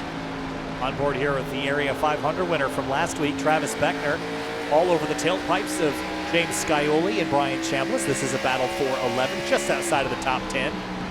Everyone's pretty neat and tidy right now, but very bottom heavy at the moment. It seems like everyone has found pace down there. Look at the 7 skidding around though in turn 4, Connor. Every time you go saying everyone's on the bottom, I see Paul Irvin in that 48 on the very wall. I hope he does it again. I really want this to get caught. I've never seen someone ride the top lane in 3 and 4 and actually make it work with a decent run out of turn 4. That's actually something that would work in the old days. You'd see Steve Park wheeling it up there when he won here in 2001. You just don't see that on iRacing anymore, but he's making it work. Trying to replicate the Larson line if Kyle Larson were ever to return here. You know, he raced that Rockingham back in the Truck Series. I believe he was the last winner at a NASCAR sanctioned event. That was the Truck Series back in 2013, or it might be 2014. Correct me if I'm wrong. Ooh, big slide there by the 54 of Ryan Swan. He's got the Colin Fambro car, who's supposed to have the 18 on the doors tonight. That's why there's 2 54s on track. But Colin Fambro in the blue GoPro car on the outside, and he's going to go to the outside of Seth Noel in the 93 down into turn 1 as well. So a couple other drivers discovering the quirks and features of that upper groove. Of course, the 254s have to be side by side with each other. What are the odds of that with 40 cars in the field? But yeah, that 54, the blue 54, is getting that top line going. As I think we've seen a lot of drivers look at what the 48's doing and thinking, oh, I can make that work. And some drivers are making it work, like Fambro, who's supposed to be in the 18, but other drivers still kind of struggling up there, trying to find their confidence. Yeah, Fambro's still trying to find his ground back up as we have a battle for the 11th spot now. Travis Beckner currently running 11th. Got Brian Chambliss over there in the 25 lurking on him for that position. Yeah, Beckner's actually gotten by both Chambliss and Scioli in the last couple of laps. So he is moving forward right now in that number 27, is back up front. Elwood has fallen into the clutches of Weishart here for the battle for second place. And really the top 6 are not too far apart. A little bit of a gap back to Cameron Hearn, or excuse me, Rob Ackley in that blue 14. Then it's Cameron Hearn back here, but Furness is not driving away, Connor. And I don't think that's very surprising. You see all the time now in iRacing, if you're leading a race, the goal is not to get the biggest gap possible. The goal is to just have enough of a gap to keep the lead. And that's exactly what Furness is doing right now, keeping about 2 to 3 tenths, not letting Elwood get a second behind him, but also not giving Alan Elwood any sort of chance at grabbing the race lead away, keeping dirty air on that 49 machine while keeping clean air on his and keeping the lead and not having to drive as hard as he usually would have to in this situation. Ooh, look at that 27 move towards the bottom. Tom Bourne for the moment holds the 10th spot, but here comes that 27 of Travis Beckner looking to the inside, going to get close to the quarter panel. Bourne keeps the spot for the moment, coming out of 2, but Beckner is moving. He's got overlap just enough. They'll dive to the bottom in turn number 3. Beckner trying to ride the rim down here. Throttling up on corner exit, still door to door. Chambliss watched all of this out the windshield, but oh, trouble turn 1, had a little bit of contact. Sorry, Kyle. Cameron Hearn, I believe, had contact from Noah Nadu, who was trying to stay out of a way there, but they came together. Here's a look at it. Simrat Market replay into turn number 1. Oh boy, that's a big moment. this happen every time? Cameron Hearn must get PTSD from every lap car he sees because it followed him so much throughout season 2. I can't believe it's still it's lurking around every corner with him, feels like, for season 3. Yeah, I mean, again, tonight, look at this racetrack. It is so busy top down.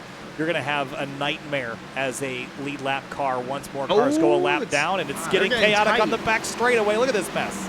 It's that lap car again. Yep, Nadu's just trying to find a way to get out of a way. It's just everyone's everywhere, and it's tough to do that when you're off the pace like he is, unfortunately, right now with that damage. Yeah, well, I was looking above there from the aerial shot, and there were about 5 dots that looked like they were merging into one. That did not look good at all. They're still trying to find their way around Nadu here as they're coming out to again. It's going to get tight. Whoa. Ooh. That last car there nearly got into it, but he's just going to pull low and might make that car come down pit road. That's been a bit of a struggle the last couple of laps, to say the least. Go back up front, though. More lap traffic. It's not going to end. If this race goes green, it's going to be extremely chaotic up front all night long, dodging traffic, especially for those that are kind of in a pack, and the caution is out, and Garrett Heath glides right behind. What did the pace car do to you? He did nothing wrong. He's just doing his job. No, he hit him again. Oh, the 47 again. Looks like he made contact there with the 23. That is Mike Tellier. That would be his the 47. That would be his second time being involved in a caution. Yeah, that's a hard one for me, though. I mean, looking at it objectively. 47. Tellier's on the radio saying he's giving him no room, but I think the 47 took more room than he needed to, in my opinion.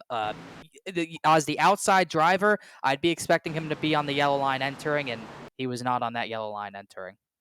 Looked like he was about a lane or two above that yellow line, but nonetheless, Tellier making his presence felt here at the third caution of the night, and then, boy, that pace car driver, ooh, a little too close for comfort there. Well, third caution of the night, I think we're working here. Let's have a look at our race recap, the Lodgebox Series race recap. Third caution at 2 leaders, 1 lead change, and pit lane is a very busy place.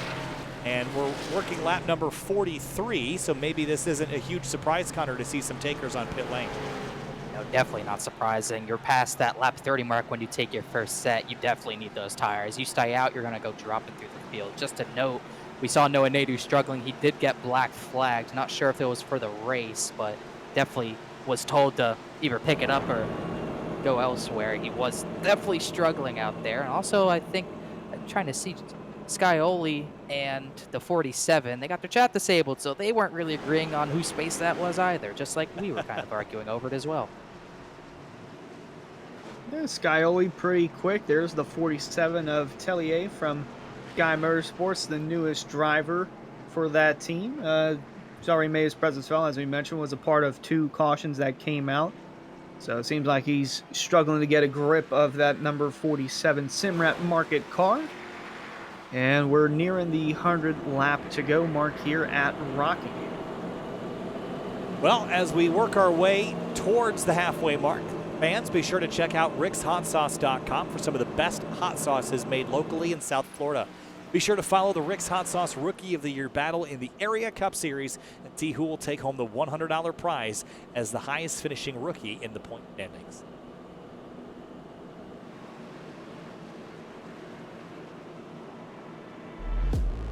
You're watching the Area Lodgebox Series from The Rock, the second race of the season. Next week, Mid-Ohio Sports Car Course, we go road racing for the only time this season, and that's going to be a big question mark on the calendar for lots of drivers. But as we look forward in the schedule after Mid-Ohio, then we head to Iowa.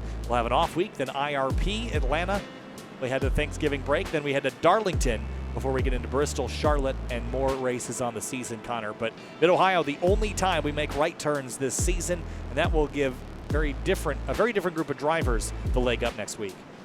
Yeah, I think you're going to see a few different faces at the front than what you're going to be accustomed to for the rest of the season. You always see those drivers, not all the time they're bad at, or just not the fastest at ovals. You actually get a lot of guys, especially in these days, that are pretty diverse and can do it all. But we'll have to see who kind of rises to the occasion going left and right at Mid-Ohio. One of the best road courses for stock car racing, in my opinion. Mid-Ohio is always a blast. Well, the current front row, I would say to keep an eye on for that next week, along with Travis Beckner. John Fern is really starting to impress me here in the 28, his second race in the area. Alan Elwood, always a driver to watch out for on road courses. Even Shane Theron and David Weishart as well. So the first 4 guys who are coming to the restart zone, I would keep an eye out for next week at Mid-Ohio. But still have over 100 laps left here at the Rock as the pace car pulls down to pit road in the Rick's Hot Sauce restart zone. We are back underway at Rockingham. Green flag back in the air. Closing in, 5 to go to the 1/3 mark of this race. They tick off quick under green flag conditions. Will we see more of that or more trouble like we saw in the first bit? Look at this side by side for a moment for the lead. Elwood is right behind the race leader. He wants it back, but is a half a car length for being able to do so, Connor. Net code because of that last instance, Hotelier is in the clear, but meanwhile not in the clear is John Furness. He's got Alan Elwood on his hands right now, looking to the inside. Now Furness is going to have to concede the spot, but now on the outside, literally looking in, trying to find a hole back to the bottom. David Weishart goes into the second position. Yeah, he'll tuck back in line behind Weishart. They are going door to door right there. That's Greg Mitchell in the 2, Beckner over there, Hearn as well. All getting tight there in the 7th, 8th, 9th positions on the track. And they are still getting squirrely up here. Furness trying to hold on to his ground, but here comes Shane Theron to the bottom. Going to tuck back in line and get settled. It was Beckner that got in the wall off of 2, and everybody scattered, feeling the impending slowing of the 27, but it didn't happen. Down the back straightaway, more cars slipping and sliding all over the place on the back straightaway. Wow. It is a wild backstretch for some of these cars. Beckner couldn't catch it. Greg Mitchell got the worst of it. A lot of front-end damage on that Ford Mustang now, but he's not the only one struggling. We see everyone just trying to get a grip on these fresh, cold, new Goodyear Eagles here, trying to find their way through turn number 2 without bending the darn thing. Yeah, there's some chaotic racing inside this top 10. They're still door-to-door back there outside the top 10 or so, as there's Ryan Swan, got the 01 of Beaverly as well. And there's Bryce Senesac in the 09. Turn 1, the Hero 1 of Beverly on the bottom, Senesac on the outside and up for 6th place. Beckner trying to grab a position away from Justin Munsel's number 20, that pink Crum car on the outside, the Toyota Supra. Greg Mitchell, as you mentioned, Connor, has a ton of nose damage, but it's not slowing him down here. Not an incredibly aero-dependent track, lots of mechanical grip from that high banking. Definitely usually wanted the high bank tracks, but this is not one of them as he's trying to fend off Cameron Hearn behind him. Hearn might have gotten into the bumper a little bit. He's really going to get all over the bumper here. Mitchell, not a good run through turn 2 there. Hearn's going to have the bottom line to fight for that 8th position as the battle for 6th goes to Beckner that time. Oh, it might make contact right here. It's going to get tight. Oh, they're going to go 3 wide. Nope. They thought about it. Go 3 wide. Mitchell thought about it. Nailed out, and they go back to 2 wide. Mitchell on the outside, Hearn on the inside as the lead battle gets tight. The 2 car slips a little off turn 2. It's going to cost him a spot. I think that was Scioli. And here comes the 16 of Tom Bourne, smelling blood in the water from the gouge in the 2. Haven't talked about Tom Bourne all night. He's just been methodically staying in this race, kind of just staying put, almost a little contact with the 2 there, 13th to 11th, as he's kind of stayed put, as we talked about, trying to fight for that top 10 position. Meanwhile, at the front, for the first time all night, it seems we have a little bit of a 2-car breakaway. Alan Elwood on the run from David Weishart. It kind of looked like these 2 are going to be going at it for the win, especially Weishart looking to stay as the only Lodgebox Series winner here. Elwood, as mentioned, missed Season 2, the race here in Season 2 for the Coke 600, real-life event that he was attending to, but he's got company right behind him as they're working their way down the backstretch. On board the gyro cam here. So how much you're leaning on this racetrack. You get through the corner, and Elwood about a half a lane up the racetrack. These 2 continue to battle for the lead, and it is tight all through the field, although the side-by-side has fizzled just slightly. There is a pass going on right now. That's Cameron Hearn on Munsell. That pass is almost complete. All but complete. Munsell just going to barely hang in the right rear quarter panel, get the run out of 2 to almost clear him back, but just can't quite cut the nose of a 67 enough there.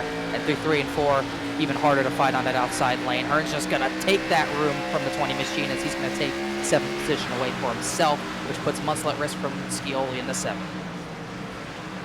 Well, don't mind the fire truck going by, but that red hot number 7 is trying to work his way through the field. Here comes Tom Bourne. Looking to the outside of Scioli there for the 9th spot, and just right behind him, Greg Mitchell trying to regroup and regain everything. And Forrest Smith over there in 84. I haven't talked about him tonight. He qualified inside the top 10, faded a little bit, still hovering in that 12th spot though. There he is watching the side-by-side battle between Bourne and Scioli, just a couple positions ahead.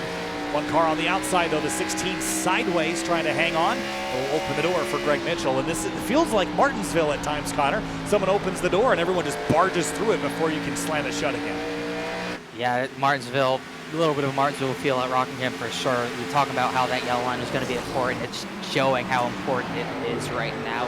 That's why that fight, that's why it gets single file. You don't really want to be in that top, unless you're the 48 machine, of course, but everyone else is pretty much already sorted it out, had a few battles here and there, but now everything's shaping up for what could be a run to the green flag pit stops if we can get there. Let's not think too far ahead. One person who's trying to get ahead is Shane Theory, and he got to the 3rd position, and now he's looking at the battle for the lead. Here comes Weishart. That's his boss losing the position to David Weishart, taking over as the race leader, coming off turn 2 and down the backstretch. And now the Sky Motorsports guy sitting 2nd and 3rd on the track. Wow, Weishart made that look pretty easy, even to be honest. Just dove to the inside, and I don't think Elwood contested that one too much as we hit lap number 60. Cameron Hearn and Beckner are going back at it. This is now for 6th. Beckner lifts out of the throttle and gives the spot to the 67, just so he can tuck back in line on the bottom. I'm thinking that could have been a strategy play from Elwood. I think Weishart was pushing him harder than he wanted to go, so I think Elwood finally, he saw the 38 coming, he thought, what the heck, let's just let him go and save our stuff. So he's going to get Weishart, give him the race lead, and hope that he can reel him back in and hope that 33 wears his stuff out. John Furness and Chris Rabel looking like they're battling for the 4th, 5th spot. Still single file throughout most of the field, but got a little bit of company there, pulling on some ground. Furness is from Rabel, and Cameron Hearn biding his time in the 67. I think what we're seeing here is the potential, as Connor alluded to, a long green flag run. Now, we've had a couple cautions, but my prediction tonight was that this was going to be a little bit more green than the Truck Series race. We didn't have a lot of yellows in the Truck Series race, but these cars, I think, are actually a little bit more predictable on the limit than the trucks are, that can step out of hand really quickly. Right now, we're in a pretty sizable green flag run, and we could see this go green for a long time, or at least until the tires start to burn off. Speaking of, Paul Irvin, who pitted with everybody else in that last caution flag, is back in 28th, and his progress has been a lot slower this time, Connor. I think everyone's realized what they have to do, whether on the bottom lane pushing a little bit harder, or maybe slowing his progress on the top lane, or maybe he thinks he's got to do a little bit of bottom feeding to save the tires. Maybe he was feeling the effects and we just didn't see it, as he settled in 28th for now. No damage, didn't see if he had a slide or anything, but definitely farther back in the pack, really no one around him right now. Here's Pierce Moffitt, top 5 last week at Daytona. Different story here at Rockingham, battling for the 24th spot. Well, 23rd spot, and he's now dropped down to 24th. On the outside is Christopher Tate. Seth Noel is just ahead of him. Colin Fambro, the driver we saw up the road a little earlier, behind him in 25th. Good battles back here. Up front, though, Alan Elwood has tracked Weishart back down here a little bit. It seems like 33 might be burning up his tires just a little bit, Connor. Trying to see how most of the drivers in the top 10 negotiate lap traffic. Joshua Franks has gone to the top lane to let everyone by. Gets tight out of turn 2. Doing a good job letting everyone by. But yeah, Therian, excuse me. I thought he'd reel those top 2 in, but ever since the 33 took the lead, I thought Elwood would let him go as well, but they're just kind of pushing both of one another out to a huge lead over that 38 machine. And even if you go behind the 38 machine of Therian, John Furness is another half second back. Elwood is shaping the pass the 33 of Weishart there. Had sent it in turn 1, got close enough there coming out of turn 2. And the lap traffic is going to only add into the mix as they work their way off turn 4. That was my next comment, was there's a lot of lap traffic now. This could definitely spice the lead battle up if Elwood doesn't want to play ball here. The 24 moves over. That's James Coey. He will let those drivers on through, but I don't think all of them are going to be that easy to get by. Well, we got after this, we got Jacob Hudson.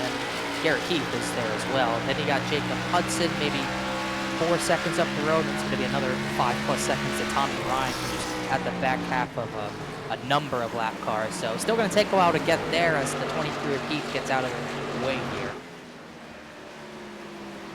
Might be easy for those top two, but for third on back, it's going to be a challenge, especially with some of the battles that we've already seen after the restart, and what we saw earlier with the Nadu car.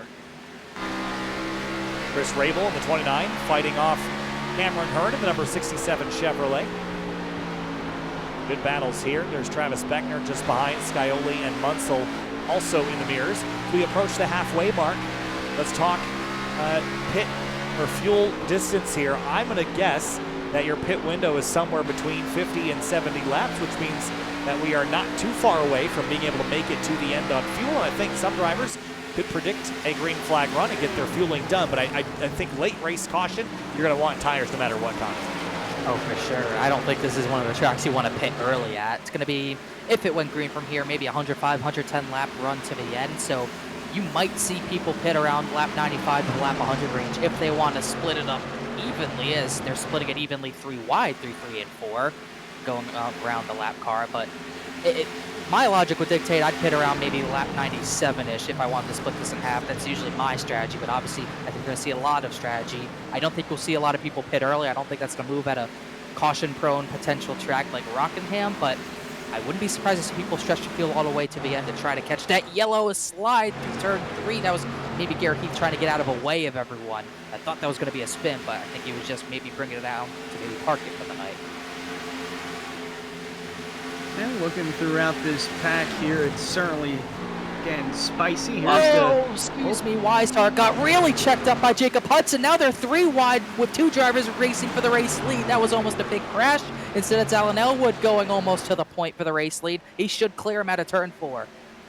Wow, that's another reason. That's another reason to get spicy. Elwood just took the lead after a lap car gone in the middle of those leaders. Here's we're taking a look at our Simrat Market replay on is Jacob Hudson the 96 and gets tight here coming out of 2. Sorry, I think Hudson hit the wall again. I apologize to mess you up. Almost took out John Furness. It was the 12 of Nadu. Now it's Hudson struggling to let the leaders by. Oh, man. Getting wild out there as we approach the halfway point. I think lap traffic, that's going to be the catalyst to more carnage, Connor, as we get later in this race. We've already almost seen it cause carnage. We've already seen a lead change because of it. Elwood's going to really appreciate that, as now it's up to everyone else to navigate those drivers, and we're not even into the thick of lap traffic yet. Still got a lot of more cars to catch up to. As looking at the battle for 15th, Hunter Collier pinching, almost contact for that position. Garrett Grant gets the front nose of his Mustang chopped off. It's up front, it's in the middle, it's all over the place here at Rockingham, and Hudson nearly getting into the wall again there through 1 and 2. So the field looks to navigate their way around the 96 car. Yeah, I think the most dangerous place on this racetrack is the exit at turn 2. Just all the cars kind of want to slide down the banking once they get settled up there against the outside wall. Just really easy for things to go awry, but the entrance to corners as well, as everyone hunts for that bottom groove, that can be a trouble spot, as we've seen a couple of times tonight as we officially hit the halfway mark of this race. 47 and 9 bickering on the radio. I believe Tellier got boxed and accidentally hit the 9. 47, Mike Tellier, he's been busy tonight, boy, hasn't he? Looking at the field rolling on by here. Scioli looking underneath Beckner for the 6th spot, heading into turn 1, and he's got it.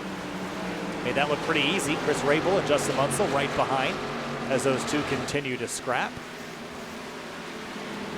And just in the background, Tom Bourne as Mitchell, Forrest Smith, Malachi McGlashan behind him still. And even deeper in the field, how about this little scrap? Ricky Hardin, Bryce Senesac, and Ryan Swan for 17th. We also have a battle at the front as well. Not much of a battle, though. Shane Therian having to pretty much concede the spot to John Furness, who might have been saving his tires there. Therian might have burned him up a little bit. Furness has been about a 10th or more faster the last at least 2 laps, so that 28 coming to life here late in the run. Here's Brian Chambliss and Malachi McGlashan, door-to-door for the 13th spot. Oh, it's going to get close. There you see crossover there coming out of the corner. McGlashan to the inside of Chambliss now, heading into turn 1. McGlashan sending it in, close to making contact. Chambliss going to come out of turn 2 with the position. Good battle there, good crossover move from Malachi, but it did not stick as Garrett Grant, Collier sorted out back up front. Just half a car length between the two race leaders right now, and a big stack up of traffic is coming, Connor. How do you plan for that as a leader? Is there anything you can do? You gotta hope, we already saw, hope you don't catch him out of turn number 2. That's really the only spot you don't want to catch him. Turn 4 is a little bit more Oh, they are on the wall. A lot of stacks ups through 3 and 4 going on right now, but you really just need to catch him maybe on the straightaways or even into the corners would be a better spot to catch him. You do not want to catch him out of a corner where you risk losing a race lead like Weishart did, or you risk losing a car. Weishart trying to make up all that ground there through 1 and 2, and looks like they're starting to get into the thick of the lap traffic. 35 car up the racetrack. Dustin Lemke going a lap down. He was on the lead lap previously. Elwood stretching the gap just slightly in this particular scenario. Drivers are a little more likely to move over if you're the race leader versus if you're running 10th. So it'll get progressively scarier, I think, for everyone else putting these drivers a lap down. But Elwood now has the 9 to deal with and a couple others that have pretty significant rear damage. Not to mention Weishart's still hot on his tail, but both these drivers have to start looking for that 28 machine. John Furness is way faster than both these drivers right now. He's making a lot of ground up. Could be because of a lap traffic, no doubt. An 8.99 from Furness last time by, still well faster than the top 2. So he is on a charge right now.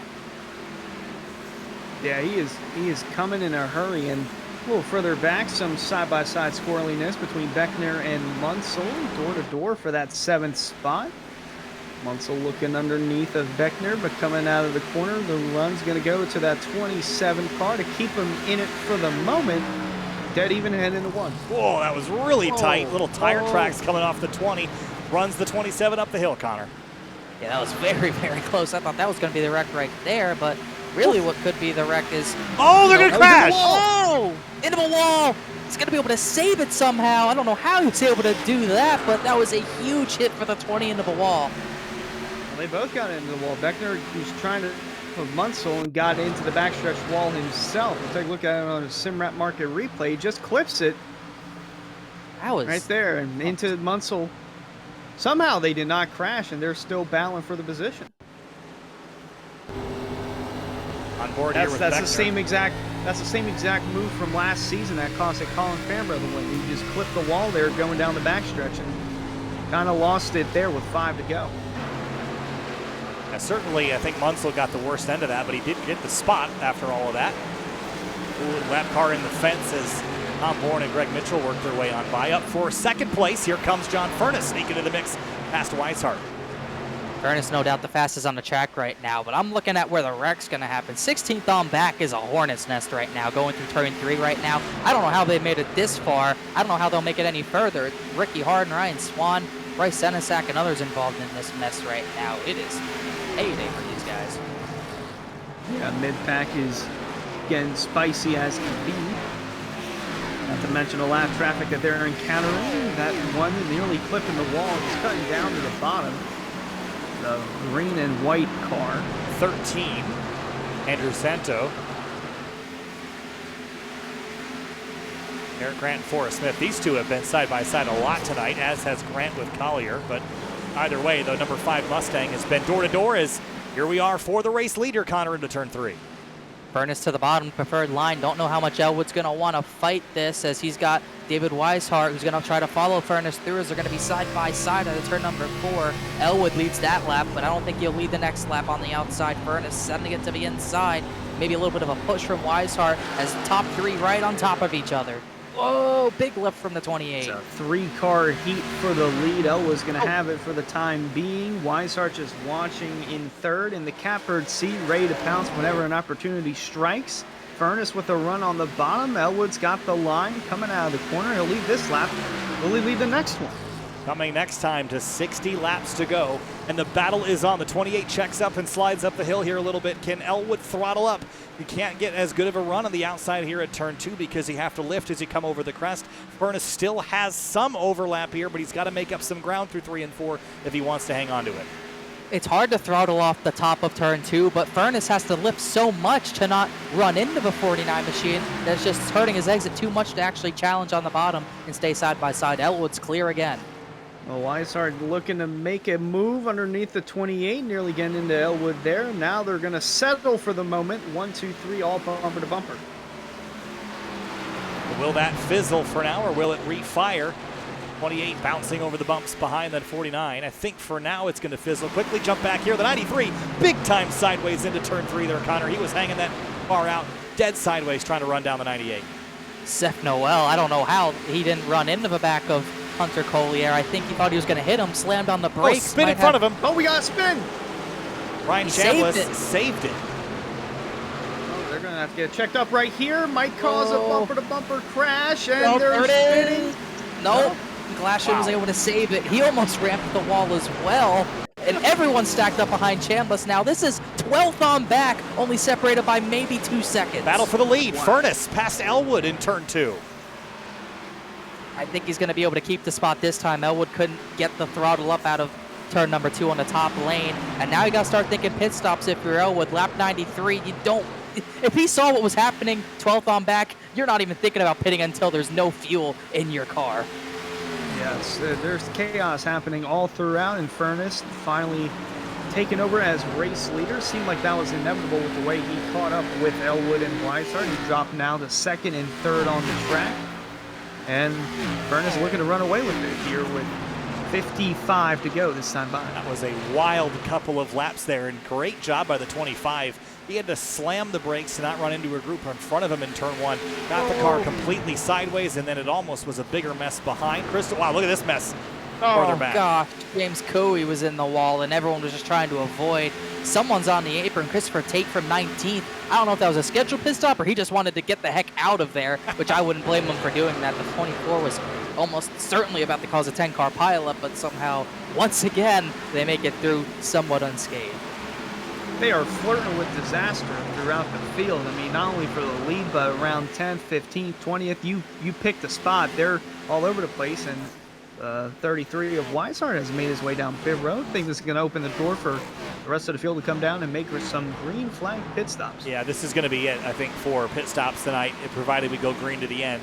This is your money stop. You got to nail this here. Getting onto and off of pit lane, that could trigger cautions, though. I wouldn't want to be the first driver on pit lane to trial that as James Scioli hits pit road. Too many variables here, Connor. I want to wait till everyone else is done, then I want to come. But the only driver that has the power to do that without losing spots, perhaps, is John Furness. I would want to pit when they're almost wrecking every lap. I know we talked about this as around when you want to pit. There they go! The 16 spins and caution is out. Wow, out of all the madness that we've seen, all it takes is just a little tap and a spin to bring out our 4th caution of the night, and we'll take a look at it with our SimRap Market replay. Kind of caught the tail end of that. Looks like that was Garrett Grant, correct me if I'm wrong, getting into Tom Bourne. Just he was already, that's all it took. He was already kind of sideways here, Connor. I want your take on this as well, but seemed like the 5 hit him, yes, but the 16 was already pretty sideways here leaving the corner. Yeah, you can see, Bourne's already sideways, and you can see he can't throttle up out of the corner.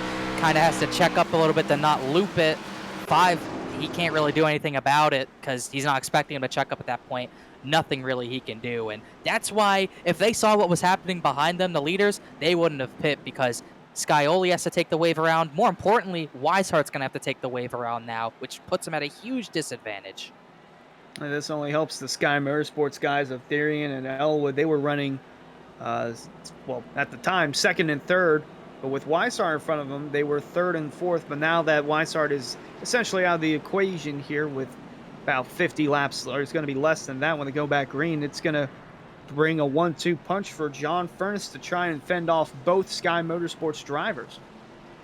Well, it has been a wild first 2/3 of this race. We had a delay that kind of pushed the schedule of the race about 30 minutes. Then we got green. We had a barrage of yellows early, then some long green flag runs that got chaotic. That run was, I think, around a fuel run, so about 50 laps, and that's all we've got remaining in this race. John Furness leads the race off of pit lane, and unfortunately for the number 33 of Weishart, he basically had to watch a spinning car seal his fate as he left the box. That is a long list of cars he's going to have to pass here, Connor, in the next 50 laps to get back to where he was. He's definitely going to need yellows or something to go his way. You do not want to be in the back of this field at the very beginning of a race. You don't want to be at the back of this field with a short dash to the finish, because everyone's going to be driving crazy and everything. You got to be able to somehow avoid all this incidents. And if you saw what was happening with 12th on back, would you have bet on a single car incident bringing out the yellow? That was not going to be my vote. I can't believe it was only a single car spin to do that. I thought it was going to be a 50 car pileup, and we only have 40 cars on the track. I couldn't believe that. Oh, if I would have bet on it, I probably would have been broke. Same. Yeah, I'm gonna join you on that. I could not believe it was only a single car spin, and not only a single car spin, no damage done. Tom Bourne obviously needed new tires, but everyone needed new tires, so definitely maybe hurt his confidence, but definitely didn't hurt the car. It has been a wild one tonight for the Area Lodgebox Series, round 2 of the season. Next week we head to Mid-Ohio Sports Car Course for the Lodgebox Series, but that's not where we go for the other 2 series, the Cup Series and the Truck Series. They head to Sonoma, California and Sonoma Raceway next week, Connor, so that's exciting. But then we all head to Iowa for week number 3. I know a master is week 4, but week 4. Everything feels like 3, but yeah, it's going to be interesting seeing the next gen running at Sonoma, then the trucks going to Sonoma as well, and then Lodgebox Series going to, that was weird with the pace car, but Lodgebox going to Mid-Ohio, and then all 3 series the following week will be going to Iowa. So it's a nice little short track, super speedway stylish, kind of like what we're seeing here, but Rockingham feels more like a short track than anything, and boy, it has not disappointed tonight. It has felt like a chaotic night, that is for sure, in a lot of aspects here, but we are under 50 laps to go. If we go green from here to the end, we'll finish this out in about 22 minutes. That's how fast this will go. Will we get this green to the end? I'm going to bet against no. That's going to be my bet for the tail end of this race. We'll restart at lap 102 of 150 out front. John Furness in the 28. He is your leader. Alan Elwood will restart alongside him in that number 49. Those two fought for the lead prior to the restart. They will fight again, this time through. 49 laps to go, and we're back racing at the Rock.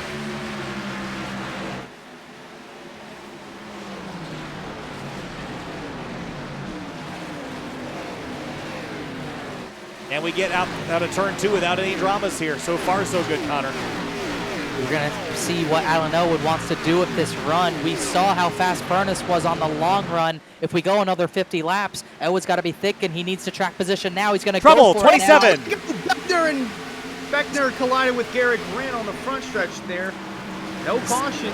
Somewhat similar incident to what Grant went through. Here comes Therian to the outside. John Furness now the Sky Motorsports 1-2 punch coming into effect with Cameron Earn closing in behind. Through turn 3 and 4, Therian on the bottom. The 28 has dropped positions to third, but Elwood leads the way, Connor, and now here comes Hearn for third place as the mess stacks up behind him. This is risky if Furness is trying to save tires still. If you get a yellow, which if you're looking at 3 wide back there, you're going to get a yellow. I don't want to give up this track position right now. You got to go if you're the 28 machine. Oh, there goes Seth Dowell. Oh, my goodness. That was close with the 93 car. He nearly got into the wall. He might have scraped the wall over there in 1 and 2. But over with Ryan Swan, it got way too close coming out of turn 2. And right behind those guys, here comes Swervin Irvin making his way to the front. Yeah, Irvin trying to recover all those positions he lost early in the going with a pit strategy call. Look at the 98 on the outside of the 18 of Fambro. This is really tight out of turn 2. This is what makes me nervous here, Connor, as we approach 45 to go. The intensity ratchets up another notch. You can tell lives aren't on the line with the way they're racing. This is sim racing. You can do this type of stuff, but you don't want to wreck while doing it. Fambro, we haven't really seen him near the front all night, but he's slowly but surely making his way, looking for a top 10 position under Forrest Smith. And look at a 93 trying to get that 48. Trying to do that Irvin line right there. The wrecking in turn number 2. Andrew Santo trying to check up for it. Somehow they all checked up for it. They saved it. I think Steve Durham was the one who went around. Right in the middle of that was the 33 of David Weissart. He's trying to gather his car up and work his way back towards the front, which is being led by Alan Elwood and Shane Therian. Cameron Hearn has taken over third spot from John Furness.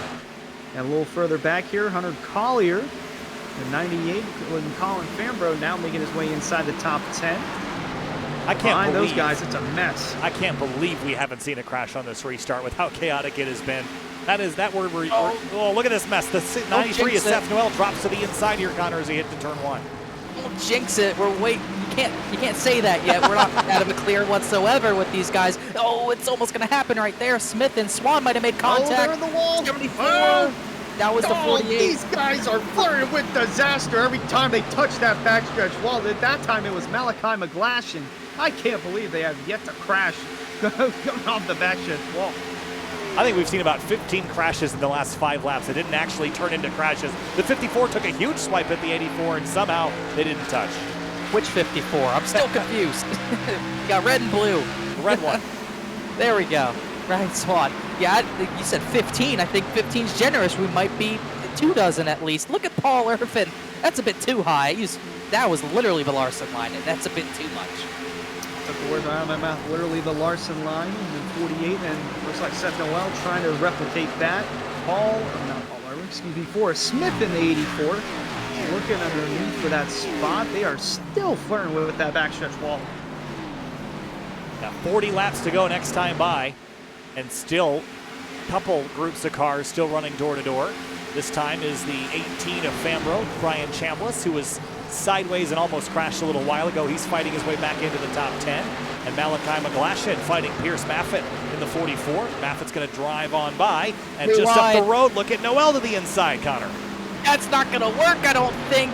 Collier has to barely give room. Chambliss just had to duck out of it. I was going to say I like what line Noel's running when he has room. They're 3 wide again. Scratch that. Chambliss, Swan, and Forrest Smith. Smith's going to be the one to back out of that, but I like what Noel was doing. He was running high, entering the corner, but he was turning it low, getting that run out of turn number 2 by doing a little bit of a diamond maneuver. It's not going to work when you're under the 98, but he's making time up doing that right now, trying to climb to the front lane here. Well, one driver trying to climb up to the front more than the rest is David Weishart. We've already known that he's got a race-winning car underneath that 33, but that caution came out at a bad time, had to take the wave around, and he's stuck in 22nd, but he's hoping for another yellow or two to get himself back in contention and win. He's led 13 laps on the night. Up front, though, Alan Elwood has been a force to be reckoned with. He's led 67 of the 113 laps that we have completed. He needs to lead a handful more. Therian and Cameron Hearn now are in the mix. Where did the 67 come from? He was pretty quiet all night long here, Connor, but now up really in the mix for the top spot. I'm really interested in John Furness's strategy. What his strategy is, hope it goes green. If he gets a yellow, what he's doing is pretty much cooked, and he's going to have to hope he gets a really good pit stop. No way that those top 3 are that much faster than him. This is a 28 trying to save the tires for maybe a 20-lap dash to catch those top 3, but he might be giving them too much time. He is now 3 seconds back of Elwood, Therian, and Hearn. Well, things seem to have mellowed out here with Munsell and company in the back, although it looked like some side-by-side action right behind Forrest Smith. There's Ricky Harden in the 15 running 17th. Haven't talked too much about him tonight. Had a really solid run last week at Daytona. So now running in 17th at Rockingham, trying to stay out of the mess. Is it possible to? Is the next question. Yeah, I mean, it seems like wherever you are, you've got something trying to turn your car into the outside wall. Up front, this 3-way battle for the lead is getting hot here. The embers reigniting into turn 1. You can't avoid the mess if you are the mess. Everyone's the mess in this race so far. The only drivers who seemingly aren't in the mess, I would assume, is these top 3, pretty much dead even. Elwood, Therian, and Hearn pretty much staying in tow of each other as Therian's going to go to the high line. Don't know if he's letting the 67 by or just trying something different. I'd say trying something different. Very tight off of turn 4, but he got a run there, but I think he lost too much time to Elwood through the corner running high to make it matter. Yeah, they've been running the outside the last handful of laps or so. Hearn trying to bide his time on the bottom. I think at some point he's going to have to run the outside if he wants to have a shot at passing either one of those guys. So we run in car here with Rob Ackley in the 14, running 16th at the moment. Paul Irvin is the car in front of him, trying to replicate the Larson line there through 3 and 4. He's got Ricky Harden right behind him as well. On the front straightaway, next time by. 31 to go. The leaders having to work their way around very slow lap traffic, and they will do such things. Will it be as easy for everybody else? I doubt it. Oh, Hearn had a big slide there through turn 3 with the lap car, having to move down abruptly to avoid him, but got him caught up and trying to get back in the hunt. That was a heck of a slide on the tires. You don't want to do that if you're in that situation. You have to keep some tires on it if you want a chance to take the lead away and the win away, but sliding them like that, you're going to lose some of that advantage that you may or may not have had. Running the high lane is the 38 of Shane Therian, trying to find some pace on the 49 of Elwood. Hunter, as we approach 30 laps to go, which of these three is your pick to win this thing? I got to go with Hearn. I feel like he's still got something in the tank from last season, because lap traffic kind of derailed that for him. I still want to see if John Furness can get back up here, because it kind of said that someone who hasn't won an area is going to win tonight, and that would have been him. But I'm feeling confident with Cameron Hearn towards the end of this one. Connor, who you got winning this thing out of those top three, or anybody else? I'd say if it goes green, I got John Furness. I think he's going to play this perfectly, but that's only if it goes green. I believe he's got 29 laps to do it. Times are picking up, but not the advantage he really needs. He was about a 10th faster than all of the top three that time. Elwood and Therian are experimenting. They're both running that high line. I think if this goes caution-free to the end, that 28 is going to be the guy to beat still. If this goes caution-free, I still think we get a late race caution to spice things up. That's pretty likely. Here's Malachi McGlashan in the 74. That car is beat up, nose and tail. Scioli to the inside, really tight through turn 2. Just inches between them, maybe a little too tight there as the 74 gets squeezed towards the wall. And battle for second. Here comes Hearn with a big run here, Connor. It's a big time to get single file. They're catching 3 or 4 lap cars. Actually, one of them is in the wall right in front of them. That's James Cooey, who had issues earlier. He's going to slam the wall almost. Oh, they're crashing in front of the leaders. Watch out. Oh, Caution's man. going to come out. Kyle One Tupper. of the lap cars. Yep, Kyle Tupper. They're over there in the 31 car, spinning right in front of the leaders, and we already saw that in practice. Driver spin out to that inside wall, just shoots him back onto the track. Had a little help there. Was not his fault. Trying to see who that lap car was. That was Justin Lemke in the 35. And Tupper just had to check up. There was nowhere for him to go. Yeah, Lemke gets high, hits the safer barrier, and Tupper just checks up and, boy, careens back in front of the track. Cameron Hearn probably got PTSD again from seeing lap car crashing in front of him. Right on board with the 67. Quick thinking here, too. Dodge to the left, and that will make your heart drop for a moment. Either drop or stop. One or the other. Maybe both. But now we got strategy coming into play. I don't believe this is actually the second to last set for everyone. They're going to have to go 20-ish laps on it. Pretty much everyone's going to pit. You do not want to be on old tires on your own here. No, absolutely not. And this helps Weishart because this bunches the field back up, and he'll have another shot at navigating his way through the field. He might be a part of the carnage because it seems like it's happening everywhere throughout the field, especially in the middle of the pack. If you're Weishart, would you try something here to get your track position? Would you take maybe 2 tires? Is that what he has done here, or is he just pitting up towards the front? I think his stall is up here towards the front of the field. If I was him, I'd be taking 2 tires. 20-lap run, you just came down pit lane not too long ago. Track position matters a lot. Jack's going up on the right. And he is going to just take 2, but he didn't gain a ton. He's going to come out 15th, it looks like, Connor. Yeah, that was the problem with why I don't think he should have taken 2 tires. Is he was so far back entering pit road, he was not going to get the lead out of that. If you're going to take 2 tires, you're really going for the lead. So I don't see that working from about mid-pack, but we'll have to wait and see. His bet's made now. You don't pit for the left sides and lose all the track position you gained. You just kind of got to stick it out at this point. Well, this is going to be interesting. Not only will it be interesting for the lead, but for the top 5, 10, 15, all those guys, including David Weishart, who's looking like he'll restart 15th here. Expect the aggression level to rise and expect some more cars to hit that turn 2 wall, because I feel like they're going to be pushing it to the limit, and they're going to push it a little too hard, and kind of like what we saw with Justin Lemke, they're just going to hit that safer barrier, or they're going to hit the ramp that the safer barrier doesn't cover, and it's just going to turn into a melee. Fans, be sure to check out AreaIRacing.shop for merchandise to represent your favorite driver. Shop from our selection of t-shirts, sweatshirts, hoodies, stickers, and more. AreaIRacing.shop. Just about 23 laps to go this time through. And we've had 5 cautions for 16 laps, 3 different leaders, and 8 different lead changes. And something tells me we're not quite done yet, Connor. I don't think so either. 93. But someone else who took the tires was Seth Noel. He took 2 tires, came out 5th. Unfortunately, he sped, so that's going to put him to the back.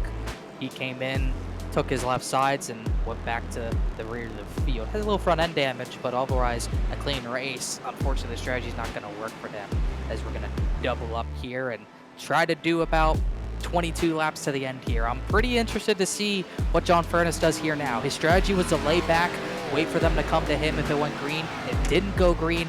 Now he has 22 laps to get all 3 of those positions back. Well, he's got to get in front of Cameron Hearn there, the car on his outside in that second row. Well, Furness is in the second row. Hearn is in front of him on the outside. That inside line is going to get a good jump here, as we've seen throughout the night. The outside lane just cannot get going for some reason on these restarts, and look who's on the bottom. It's Alan Elwood, and then right behind him his teammate Shane Therian. The Sky Motorsports combo on the bottom, and Kyle, it's going to shape up to be a pretty chaotic restart at the Rock. I'd say so. You know, there is a lot of cars still left in this race, despite all the carnage and chaos. Still a lot of runners in this race. 39 still on the racetrack, and a big field of cars going to the end. Green flag back in the air as we hit 22 laps to go.